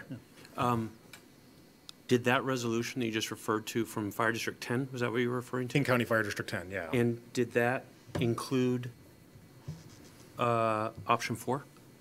So what is being proposed by King County Fire District 10 is basically option 4.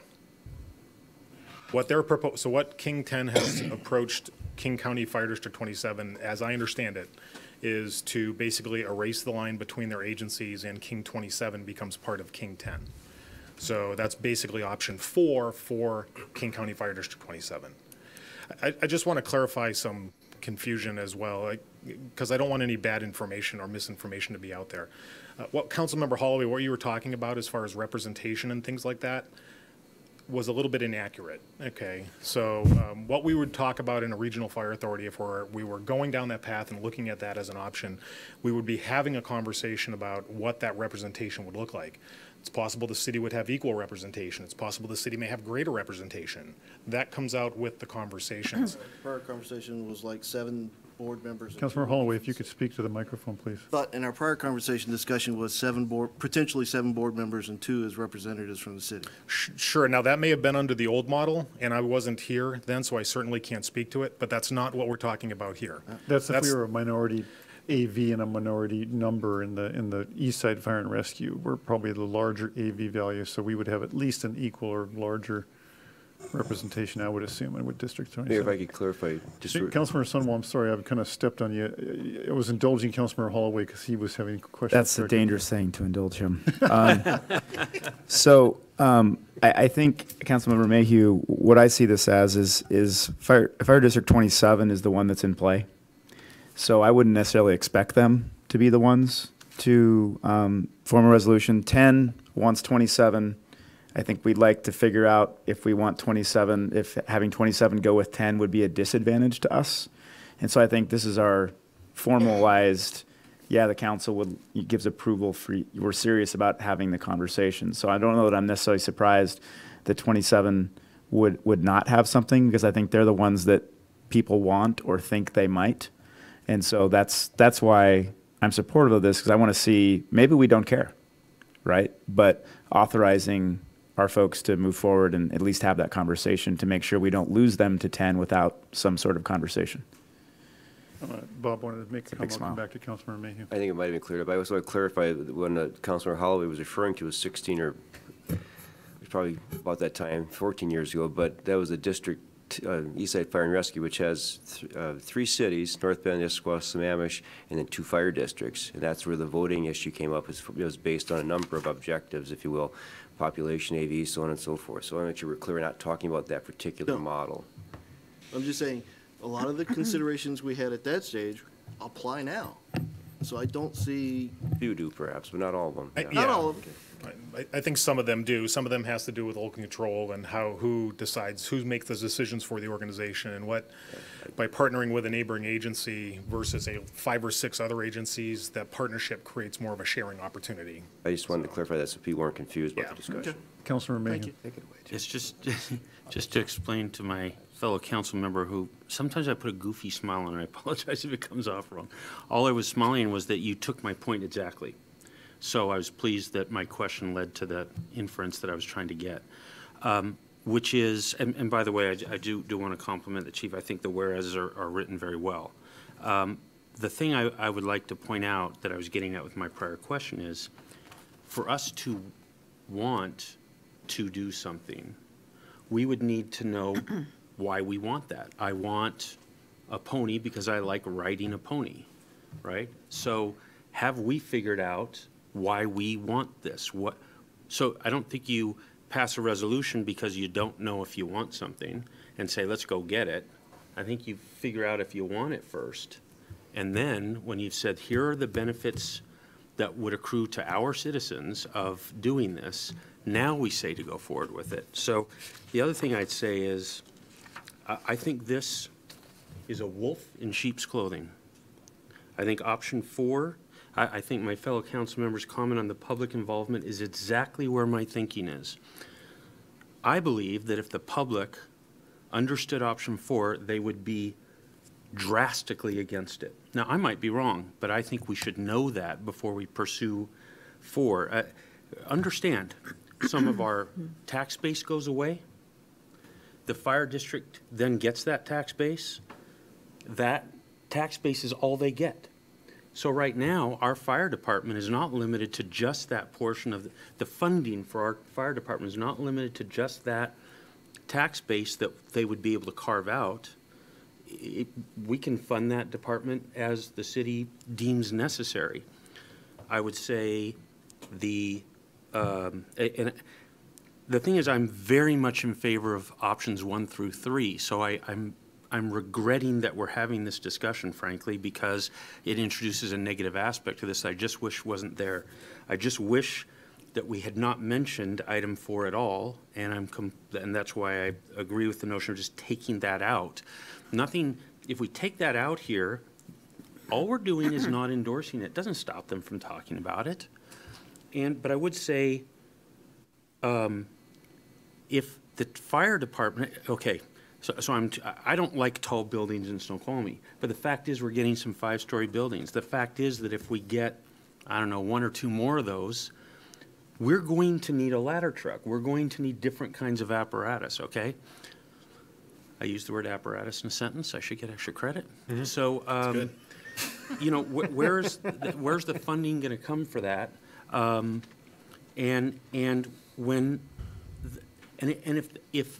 If we establish if we release our fire department to a separate fire district, and that fire district doesn't want to buy that apparatus, that's going to limit choices we can make as a city. This is a very complex notion of going to a fire district, and I think that our citizens would want to fully understand that before they weighed in and gave us direction to go down that path. So I just don't believe the case is there right now, and I believe, based on my knowledge of our citizens, I believe they would be very much against it. And so that's why I would really rather that we don't mention 4. I agree with my fellow council member who said that these things have a way of coming back to bite you, which is once you've put it in a resolution to go down option 4, then when that comes back to you later, they're going to say, well, you told us to go down and look at option 4, so we did, so we're pursuing it. I don't think that we want to send anyone down 4 at this point. I would really encourage you not to go down this path until we fully understand the ramifications, so I don't think we do. All right, thank you for your points, Councilman Mayhew. I would just caution you to be more careful with your metaphors. I have to get the picture of you on a pony out of my head now. But Councilmember Lassay and then Councilmember Sunwall. Old Spice, that's what I have. I'm going to read something that I hope our council members have also read. It's the resolution. Therefore, be it resolved, the City of Snoqualmie City Council are in support of exploring options 1 through 3 identified in the Fire Service Consolidation and Exploration Scoping document, while retaining the opportunity to explore option 4 at a later date. No one's saying we're going to do now option 4. No one's saying we're going down a road that we're going to choose option 4. We're saying we are in support of exploring options 1 through 3. But option 4 is available to discuss at a future date. We get to decide if we want to discuss it or not. We don't have to. I don't think there's any change that needs to happen here. I think it says that very clearly. Good. On that analogy, though, I respectfully let my council member know that he's arguing which saddle he wants on a pony, but he hasn't chosen the pony that the saddle fits on. So, let's back the horse up, and let's focus on what we got in front of us here, because what we got in front of us is a solid resolution that says, let's give folks a chance to discuss what we want, which is options 1 through 3, but always retaining that option 4. I think that the citizens of Snoqualmie deserve the opportunity to have comment and to comment on all the options in front of us. I think the resolution does that. I don't think it needs any change. Councilmember Sunwell and then Holloway. So I think oftentimes, maybe not often, but sometimes we're put in a position where we're elected to make decisions on things that the public, how do I say this, would never be in a great position to make. There is no amount of education on this topic that would get somebody to knowingly and in an informed way, in a large number of the public, not just the 5 or 10 people that come here every week, to be able to make an truly educated decision on option 4. It is too complex. And so I believe we are put in a place for situations like this to be the ones that get into the weeds and figure it out. And my sense is there is zero appetite in this council to cede our fire services to somebody else. It's one of the highest ranking things we have in our citizen surveys. I can't imagine a scenario in which that's going to happen. So pulling it away from voters is, I might be restating that improperly, Councilmember Jeans, but I worry about the perception of the public perception as well. But this is literally an impossible thing to explain in a way that the general public would be able to say yes or no to. And so I believe, based on the survey data that we have and the highly functioning and competent police and fire services that we have in our city, that is one of the things we get to hold to that is an awesome thing about our city. And I would suggest there's a 0% chance this council would ever support in the foreseeable future changing that. And so why even make it a bargaining chip? That's kind of what I understand Councilmember Holloway to be talking about, and that's why, to me, that makes sense. Councilmember Holloway and then and then actually I want to give Bob Larson a chance to speak after. I do want to reply back to, and while retaining the opportunity to explore option 4 at a later date, that is not direction to council. That is direction to staff and the fire department. Consideration for number 4 needs to be a council action, not left to administration or fire department to go off and explore as timing sees fit for them. As a policy, which is I why do it's not before want to orphan city services to external entities, period. Bob and then Bob. We first want to clarify Councilor Holloway's last statement. Therefore, be it resolved, the last part of that actually lays out that the members of the Public Safety Committee and the mayor will be looking at these options, just so we're clear about that one. I also want to... Still stands. I want the council to make that decision, not... Right, but I also mentioned there's, just like with options 1 through 3, option 4 obviously needs a lot more education for all members of the council. And I would strongly support the recommendations made from your fire chief, and I believe in discussed by the Public Safety Committee. I think they might have been endorsed as well for a recommendation to council, but I think it's best to try to leave that process in place as it has been laid out in that study. Doesn't say you're gonna have to do anything with that. You also may come up with an option whereby Fire District 27 may want us to become their fire department. that's another option that could be explored in the near future. You may or may not want that, but I think you need to leave the options that are on the table, let them go forth, and try to educate yourself about all 4 of those before you want to draw any conclusions. If I can just add to that really quick, all of the options that are on there, I don't have a vote in that. The mayor and Bob Larson don't have a vote in that. Those are interlocal agreements that would be voted on by you. If it's going to be looking at option 4, whenever, 10 years or not, that would be a decision that's made by the council. We don't have a vote in that process. I think that's important to recognize that those decisions are in your control. The only thing that we can do is try to do our best to educate you all on that, to make an informed decision. I kind of feel bad that this is being presented and there's a huge debate on option 4, because you've had an elementary level education on the subject, and really you need a collegiate level education to really understand what we're talking about, so there's not a lot of information there.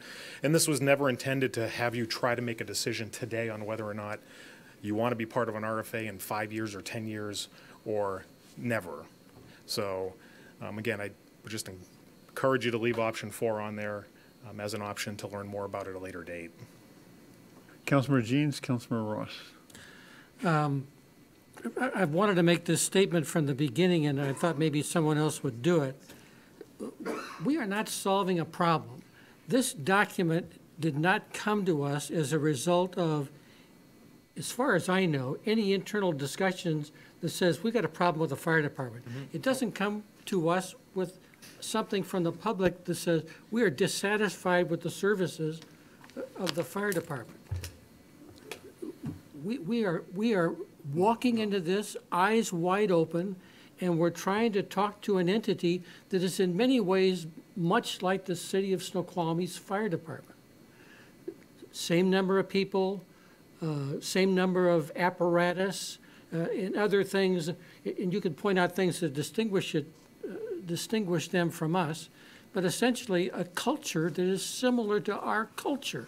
And it would be healthy for us to proceed with this process of talking to them and exploring all options, including the 4, even though maybe we believe and they believe that the 4th option that has been expressed here is probably not very workable. But just give us the opportunity to sit down with some neighbors who have perhaps similar interests.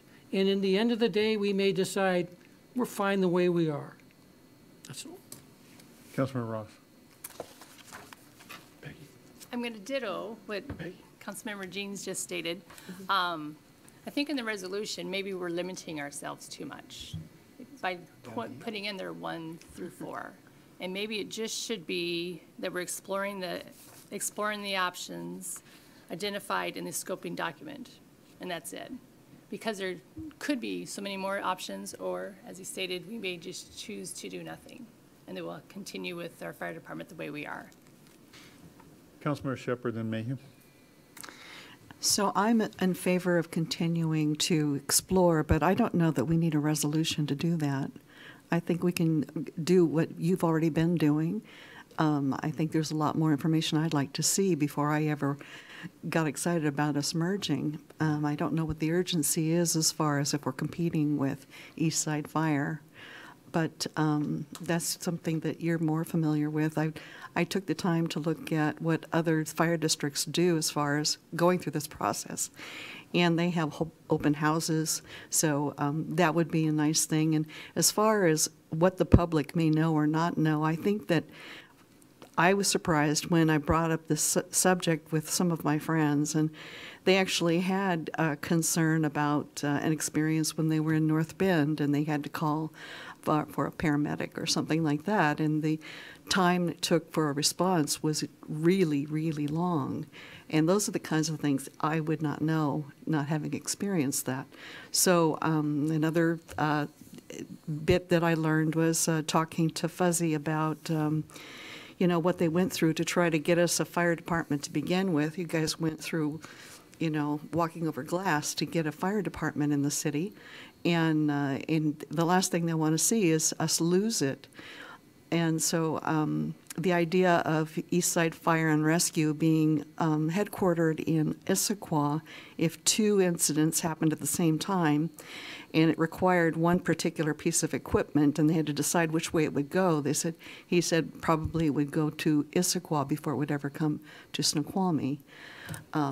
If we had a particular piece of equipment that was, just not enough to go around at the moment.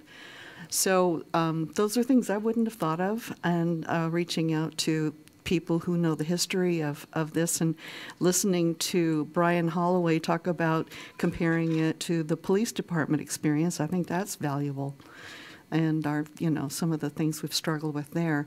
I'm really interested in learning a lot more, but I'm not sure, as far as a resolution, I don't know if we need a resolution. I would be in favor of continuing to explore this idea. Although, as you know, Fuzzy made note at the Public Safety Committee he attended last week that he does support exploring option 4 here precisely because it's not East Side Fire and Rescue. It's a very different connection. Councilmember Mayhew and then Holloway. So I would just say I completely agree with my fellow council member. And the fire chief. I think this conversation is, in my opinion, very unfortunate, this entire conversation, because I am wholeheartedly in favor of options 1 through 3 being explored, and I think they could be fantastic for our city, I think, and as well as for the Falls City Fire District area. I think there's room for just some fantastic outcomes, similar, well, perhaps along the lines of what our fire department's done with North Bend, which I think has been extremely well received in both cities. Perhaps something else. I mean, you've got options all the way 1 through 3 there to explore. But I will say this, so I agree with my fellow council member that I wish this had been worded so it merely asked us to continue exploring the options. The problem I have is option 4 is written there. And I will just say words have meaning. Those words are there for a reason, and there are people who are objecting to us taking out those words for a reason. They want option 4 to be specified there. I don't want option 4 to be specified, and as long as option 4 is specified, I think that we're going against the best interests of our citizens. I think that they would not be in favor of it, and I think to represent them correctly, we should not be in favor of it, and as long as option 4 is specified, I'm going to be against, because I think that's a correct representation of the citizens.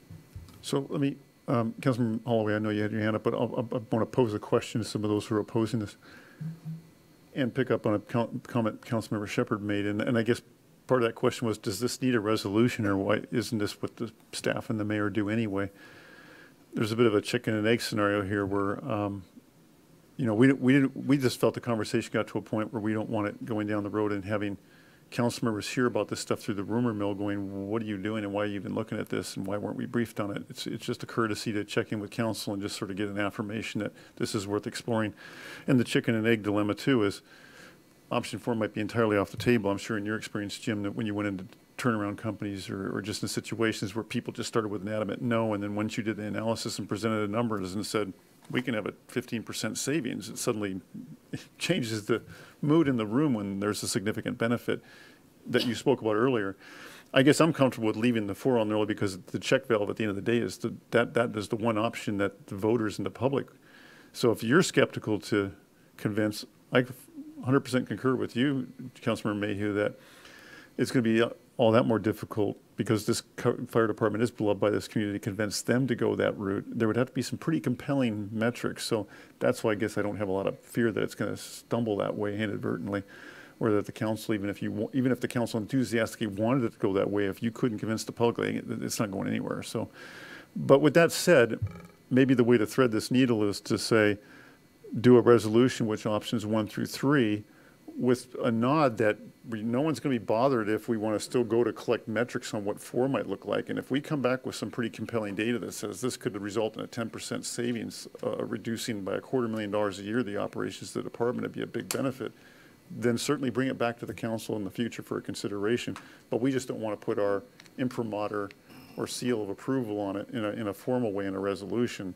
Just go do that informally, and we're not going to be irritated in kerfluffled if we hear you continue to explore that, or at least look for more data on that for the efficacy of it. Because my initial reaction is the same. I don't like this. I don't think my residents would like this. But at the same time, I don't know what I don't know.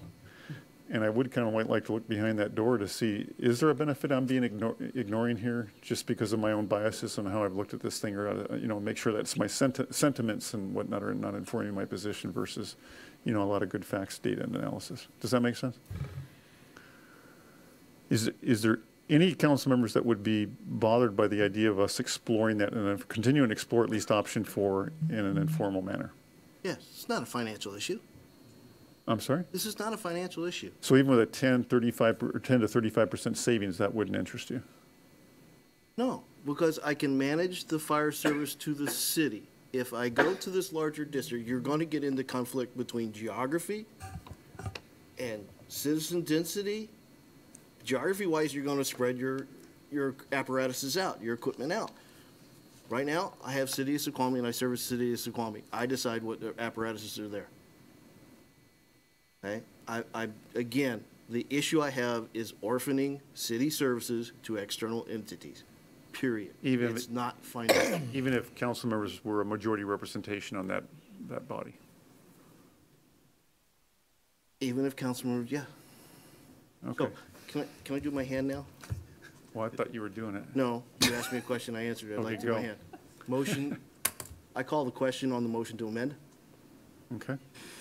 What was it? Question's been called on the remove option 4. Yeah, the amendment is to, so we're voting on the amendment to the original motion, which is, this is voting strictly on removing option 4. A vote, yeah, I know. A vote in the affirmative is to remove option 4, a nay is to keep it in. So let me vote on the, all those in favor of call. Point of order.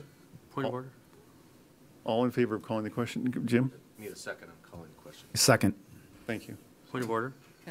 Yes, sir. I'm just trying to understand procedurally how, what I thought I heard is an idea that perhaps this resolution as currently worded might somehow go away and might come back to us in a different form. I don't know if that's what I heard, but if I did hear that, my question is, how would that occur in this discussion? Would this thing be withdrawn? Would it, how would that procedurally happen? Well, it would happen by further discussion, but a motion's been put on the floor to terminate that discussion, and it's been seconded, and I now have to put that to a vote. Clarification, you'd have to get back to the original motion. Remember your dinosaurs. You would have to get back to the original motion. First, you have to get rid of the dinosaur to amend the motion. Then you get back to the original motion, and if you decide to refer it back to committee, you could do it at that stage. Right. I remember dinosaurs. I've been to it twice. All right, all in favor of calling the question? Aye. Opposed? Nay. Okay.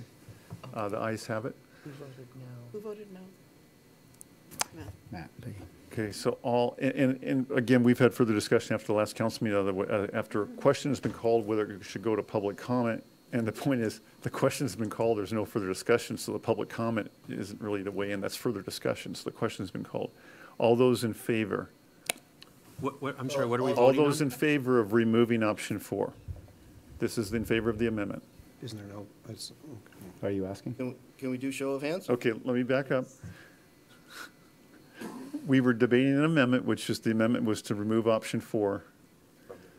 Discussion ensued. We called the question on that. It was voted in the affirmative. The question's now been called. Now it must go to an immediate vote. So now we're voting on the amendment, which is to remove option 4. If it's affirmative, option 4 is removed. All those in favor? Aye. Aye. All those opposed? No. Nay. No. I think I had a 4-3. Let's do it. Bob? What are you asking me? Yes or no? Nay. Councilmember Ross? Nay. Councilmember Holloway? Aye. Councilmember Mayhew? Aye. Councilmember Lissay? No. Councilmember Sunwell? Aye. Councilmember Shepherd? No. Okay. I wasn't counting. Jody, what do we have? It's 4-3. Option 4 remains. The motion fails. 3 to 4. Is that our first vote? Back to the original motion. All right, so we're back to the original motion with option 4 in it.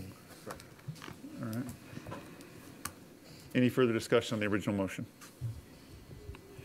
Councilmember Sunwell. I leaned over to Matt about 45 minutes ago and asked why this wasn't on the consent agenda. Guess that's why. Big decisions. All right, any other comments or discussion, Council? Councilmember Shepherd? I have a question. So if the city is not inclined to do option 4, how does Fall City feel about that?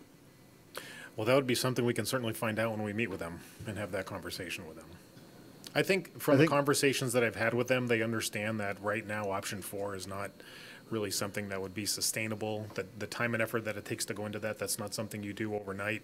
It's something that we have talked about thus far about trying to build experience if there's an interest and trying to work closer together. And if that tells that story, that proof of concept, if you will, as I mentioned before. And then at some point down the road, if they choose to get there. Well, and I think we'll inform them that the vote was 4-3, and it will tell them too that there's great trepidation, primarily option 4. I suspect it would have been largely unanimous vote if not for 4. I don't know who had their hand up first. I did. Where's Councilmember Sunwell in May here? I think, actually, going back to kind of the democratic process, obviously I was in the losing end of that vote, but I think that what this vote demonstrates is that certainly where discussion should be prioritized. Based on the very little that we know about option 4, I'd be very surprised if you got any vote to go with option 4 based on the very, very small amount of information. So hopefully that the vote here will guide the prioritization of that conversation. It sounds like, based on what you've told me, that it will. So it has thus far. I'm relatively comfortable in this loss. I will sleep fine. Councilmember Mayhew. So building on the comments that the mayor made and my fellow council member made, I would just point out the purpose, as I think the thing we were trying to accomplish tonight in bringing forward this resolution was to show a level of support to this, exploring this scoping document, and to communicate that to the fire district. I think sending anything over with a 4-3 vote does not accomplish that objective. And so I would encourage us to rethink or to refocus on what we're trying to accomplish, which is to send a message to the fire district that our chief has our support. I think this is likely to have a 7-0 vote if worded differently. And so I think that's what we're trying to achieve, and I think that's what the chief needs, and I think that's what will lead us to a better outcome. So with that in mind, I'm going to make a motion that we refer this back to committee to reconsider the resolution wording. Second. Motion a second to reconsider motion wording. Refer to committee. To refer to committee. To refer to committee, yes. To reconsider motion wording. Yeah. Councilmember Lasay. You know, I appreciate what's going on here. You know, I'm in support of giving the chief all of the options available to him, the council all the options available to them, the mayor all the options available to them, and the staff all the options available to them to come to a decision or come to a recommendation of decision that which then we can make a decision on what we want to do. I don't think anyone's saying that we're going to give up our fire department, and we're not saying, nobody's saying that. But to refer it back to committee is just a backhanded way of doing the same thing that we voted 4-3 against. I'm sorry, it is. So I encourage every single council member, I encourage everyone to say no to that, because it's just the same thing all over again. We're just going to go around in circles. Let's let them do their job. Let's let them explore the document. Let's let them explore the options, come back to council and say this is what we discussed. It clearly tells them to explore options 1 through 3. If they want to explore option 4 at a later date, that would come from the council, not because they feel like it. I don't understand why this is an ongoing discussion. I strongly am opposed to referring it back to committee. Councilmember Jeans. Ditto. I think for the reasons that we've had this engrossed discussion, empowers this group who will be exploring this, and in talking to these other elected officials and other people from that district, it gives us strength that we thought this thing through, and we want to explore options. Let's just explore the options. Sending it back to committee, and if there's any changes in putting it forward, I can see someone from District 27 said, what the hell took you so long? I mean, we don't need to do that. We're just looking for your okay for us to start looking at whether this is in our best interest and whether this will be a mutual benefit, whether we can, the sum will be more than the total will be more than the sum of the parts. I want to go forward. I think I probably speak for the chief too when I say that this conversation has accomplished precisely what I'd hoped for, which is to give real clarity in terms of where my council is thinking about these things in terms of our conversations with the fire district. I know in our conversation with Chief Connor, you could make 3 more motions that says, hey, it's a 7-0 vote for options 1 to 3. It's a 4-3 vote if you include option 4. We already know that. It doesn't matter what you vote from here on out. We have clarity about the conversations and what kind of support there is that we can convey to Chief Connor and the commissioners of Fire District 27. Councilmember Sunwell. So, Mayor, you stole my thunder on that. I will vote to support the original, primarily because it's been crystal clear that there is very little, if any, support for option 4 as we currently know it. It looks like it will have the opportunity to be explored more, which, fine. But what I, sort of to what Councilmember Mayhew was saying, I do not want to give too much. I don't want to overstate the presence of option 4 by leaving the impression that as a whole we're 4-3 against the concept of investigating the partnership opportunities that we have. So that may seem a little bit counter when I'm asked for a vote on the original resolution, but that's my explanation as to why. Councilmember Jeans? Call the question on the amendment. I need a second. No, the original. On the original. No. Well, wait a minute. Propose.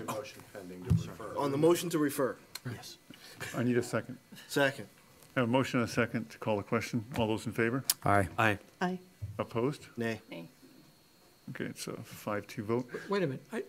I didn't vote. I didn't. I needed Gotta a slow down. clarification on what I what voting for. You called the question on. I understand that. But Councilmember Mayhew made amendment to the original motion to kind of hold the dialogue and send it back to committee for further revision on the language. We debated that for a while, and then you said, call the question. Let's stop debate and deciding whether it goes back to committee or not. So are we voting on calling the question, or are we voting on the We referral? first have to vote on calling the question. Correct. I think that's your question. You voted on calling. Yeah, you just voted on calling the Okay, we question. just voted on call the So question. now we agree we're gonna- Irregardless, you got what you wanted. It worked out well. It worked out perfect. Now may we vote on referral? Yeah, I assume the guy that called the question was affirmative with calling the question. Okay. So, all those, this is in favor of the amendment that Councilmember Mayhew had presented, okay, about sending it back to committee. All those, if you say aye, you want to send it back to committee. If you say no, we're back to the original motion and on with it. All those in favor? Aye. Aye. No? Nay. No. Nay. Yeah. Can we You do a wanna- show of hands, please? Show of hands, please. All those in favor of sending it back to committee? 2 to 5. 2, okay. All those opposed to sending it back to committee? Okay, that's a 2 to 5. All right, so now we're back to the original motion again. Any further discussion? Well, just to be clear, I'm not going to tell the patient to cut off its arm. So as long as it's got option 4 in there, I cannot vote in support. I support 1 through 3. I cannot support 4. I'm sorry. Understood. Councilmember Shepherd. I just want to be clear that if I vote against the resolution, that does not mean I'm against continuing to talk about it. Can you state why you would be voting against it? Is it because of option 4? I just don't think we need a resolution. Oh, so you're just voting against the resolution, Yeah, period? it's just the resolution. You want me to have the freedom to do whatever, or to have conversations? Okay. I like it, thank you. Councilmember Sunwell. So, I guess I'm trying not to call it a certain individual, but I can't do it. So Peggy, I would invite you to reconsider the ramifications of what another 4-3 vote would do, which I thought we were trying to avoid simply out of the principle of not thinking it needs to be a document that needs to be voted on. So that would be my reason for maybe asking you to reconsider that maybe you don't agree with the mechanism by which it's happening, but you agree in principle with the concept of what's being discussed. If you agree with the effort. Yes. Councilmember Lassay. This resolution is here for council to express the support for the city and the fire chief and the staff to explore options of potentially figuring out what might happen with Fire District 27. This is not about giving up our fire services. This is not about supporting option 4. This is not about making a decision. This is about a resolution saying we support the mayor, the fire chief, the administration in exploring options around Fire District 27. That's it. Point of clarification, that is not what it says. Councilmember Holloway. That's not what it says. It says right here. When we're all gone and sucking mint juleps on the beach, those words remain. And those words say 1, 3, and potentially later 4. It says nothing about, I think the chief is doing a good job. It says nothing about, I think the fire department is doing a good job, because I do. I think they're extraordinary, and that's my issue. I don't want to weaken them. Then Those words say option 1 through 4. I'd like to follow up. It does not say we're giving up our fire service. It does not say we're giving up our power to another city. It does not say we're giving our authority to another jurisdiction. It says none of that as well. It says look at it. Then look at it. Point of order. Go ahead. Members must seek recognition before I'm speaking. sorry, but let that get And yeah. members are supposed to speak to the chair. Point is, Members may not speak about another member's motives. Councilmember Mayhew, point is well taken. I allow that to slide off. Call the question. All right, questions? Second. Have a motion to call the question in a second. Second. I already got it. I do have Sorry. a second. Yeah. Pay attention. Okay, so now we're voting. Oh, I'm sorry. All those in favor of calling the question? Aye. Opposed? Okay, now we're Unanimity. going to vote on the motion, and I can't take public comment. On the original motion? On the original motion. Can we do a voice? As originally drafted, yeah. An hour ago. It's a motion in favor of the resolution as drafted. Yeah, it's a motion in favor. So an affirmative is affirming the resolution as drafted. I'm going to do a voice vote. Councilmember Jeans. Aye. Councilmember Ross. Aye. Councilmember Holloway. Nay. Councilmember Mayhew. No. Councilmember Lassay. Aye. Councilmember Sunwell. Aye. Councilmember Shepherd. Nay. 4-3. 4-3 in the affirmative? Affirmative. All right. The motion passes. As I stated, Council, I don't think it's going to really, I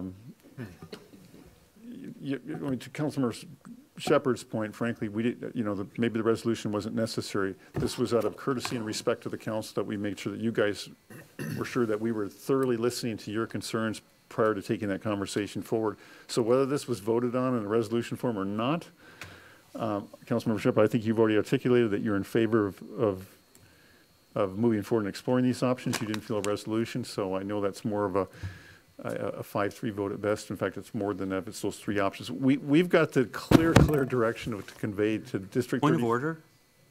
Members may not speak about another member's motives.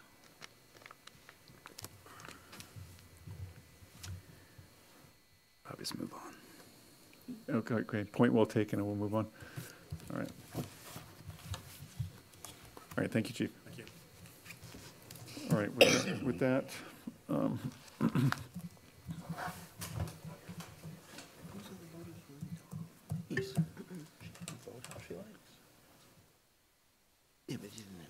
any other comments or reports for the Public Safety Committee? No further reports. All right, we're moving on to Committee of the Whole. We have the internal controls update. Bob, did you want to speak to that? Yes, Oh, that's right. I thought we were voting on whether to call the question. No, we did that. Things are moving fast.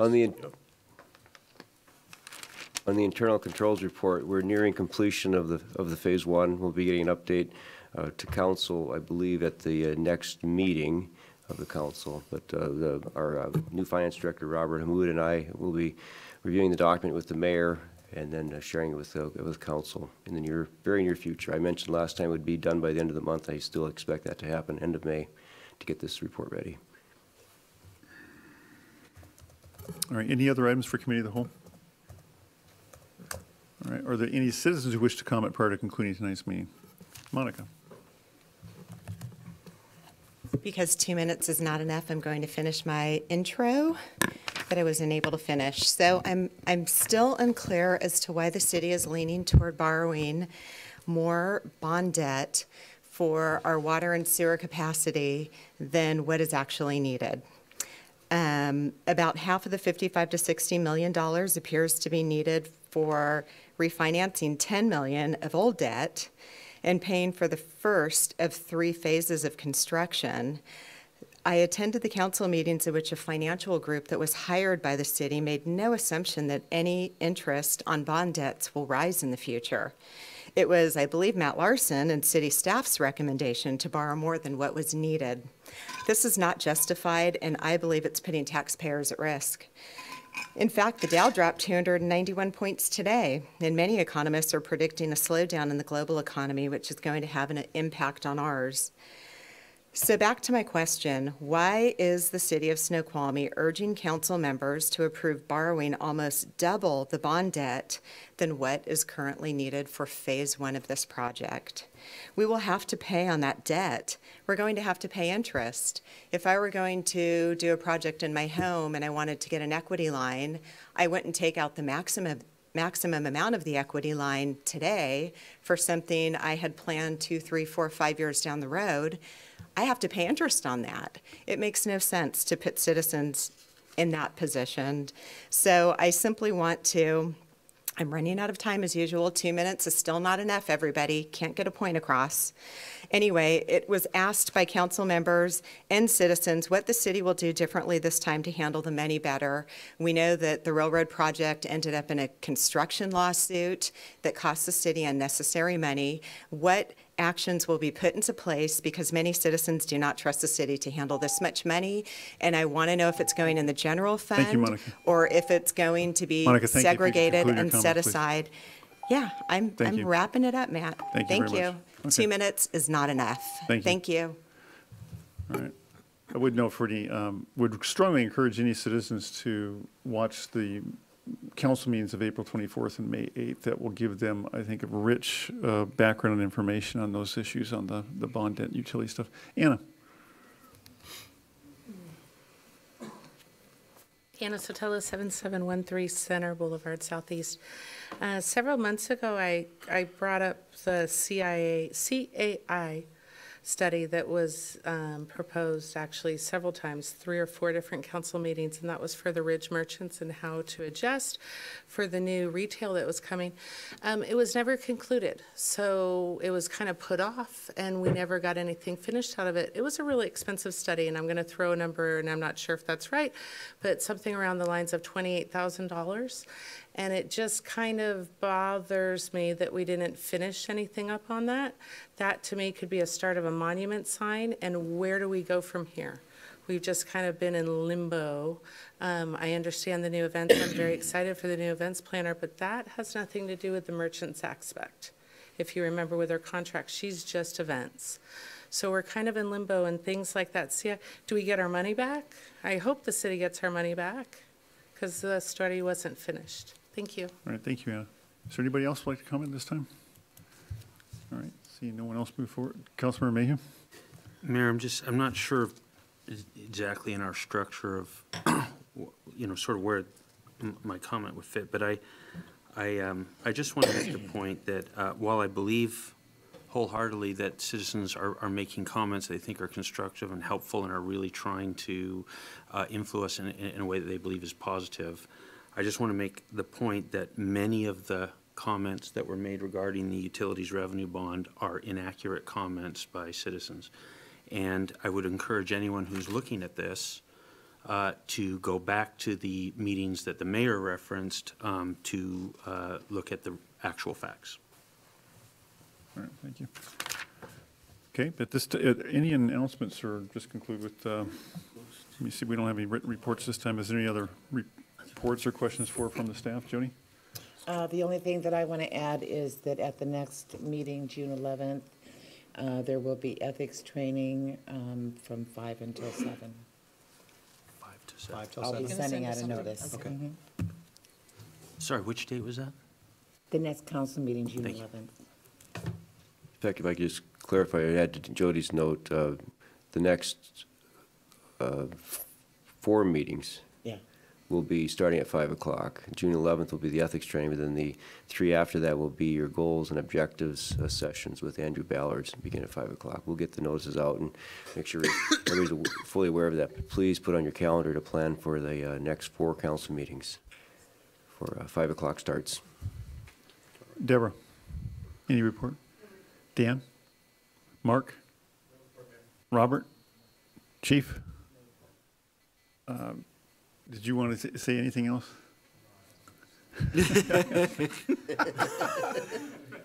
Bob?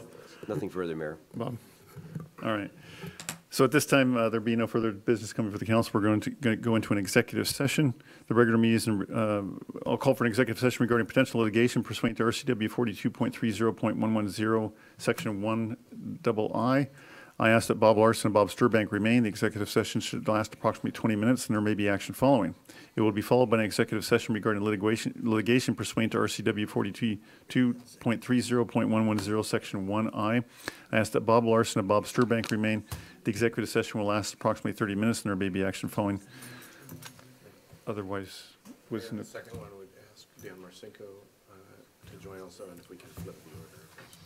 Okay, yeah, so we're going to flip the order of those and add Dan Marcinko on that second item, which is now the first item, too. I thought Nicole was going to be here on that. She's upstairs.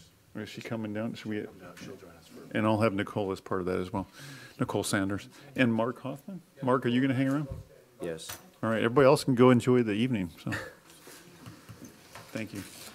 Oh, we have the gentleman from. You were going to get out of here.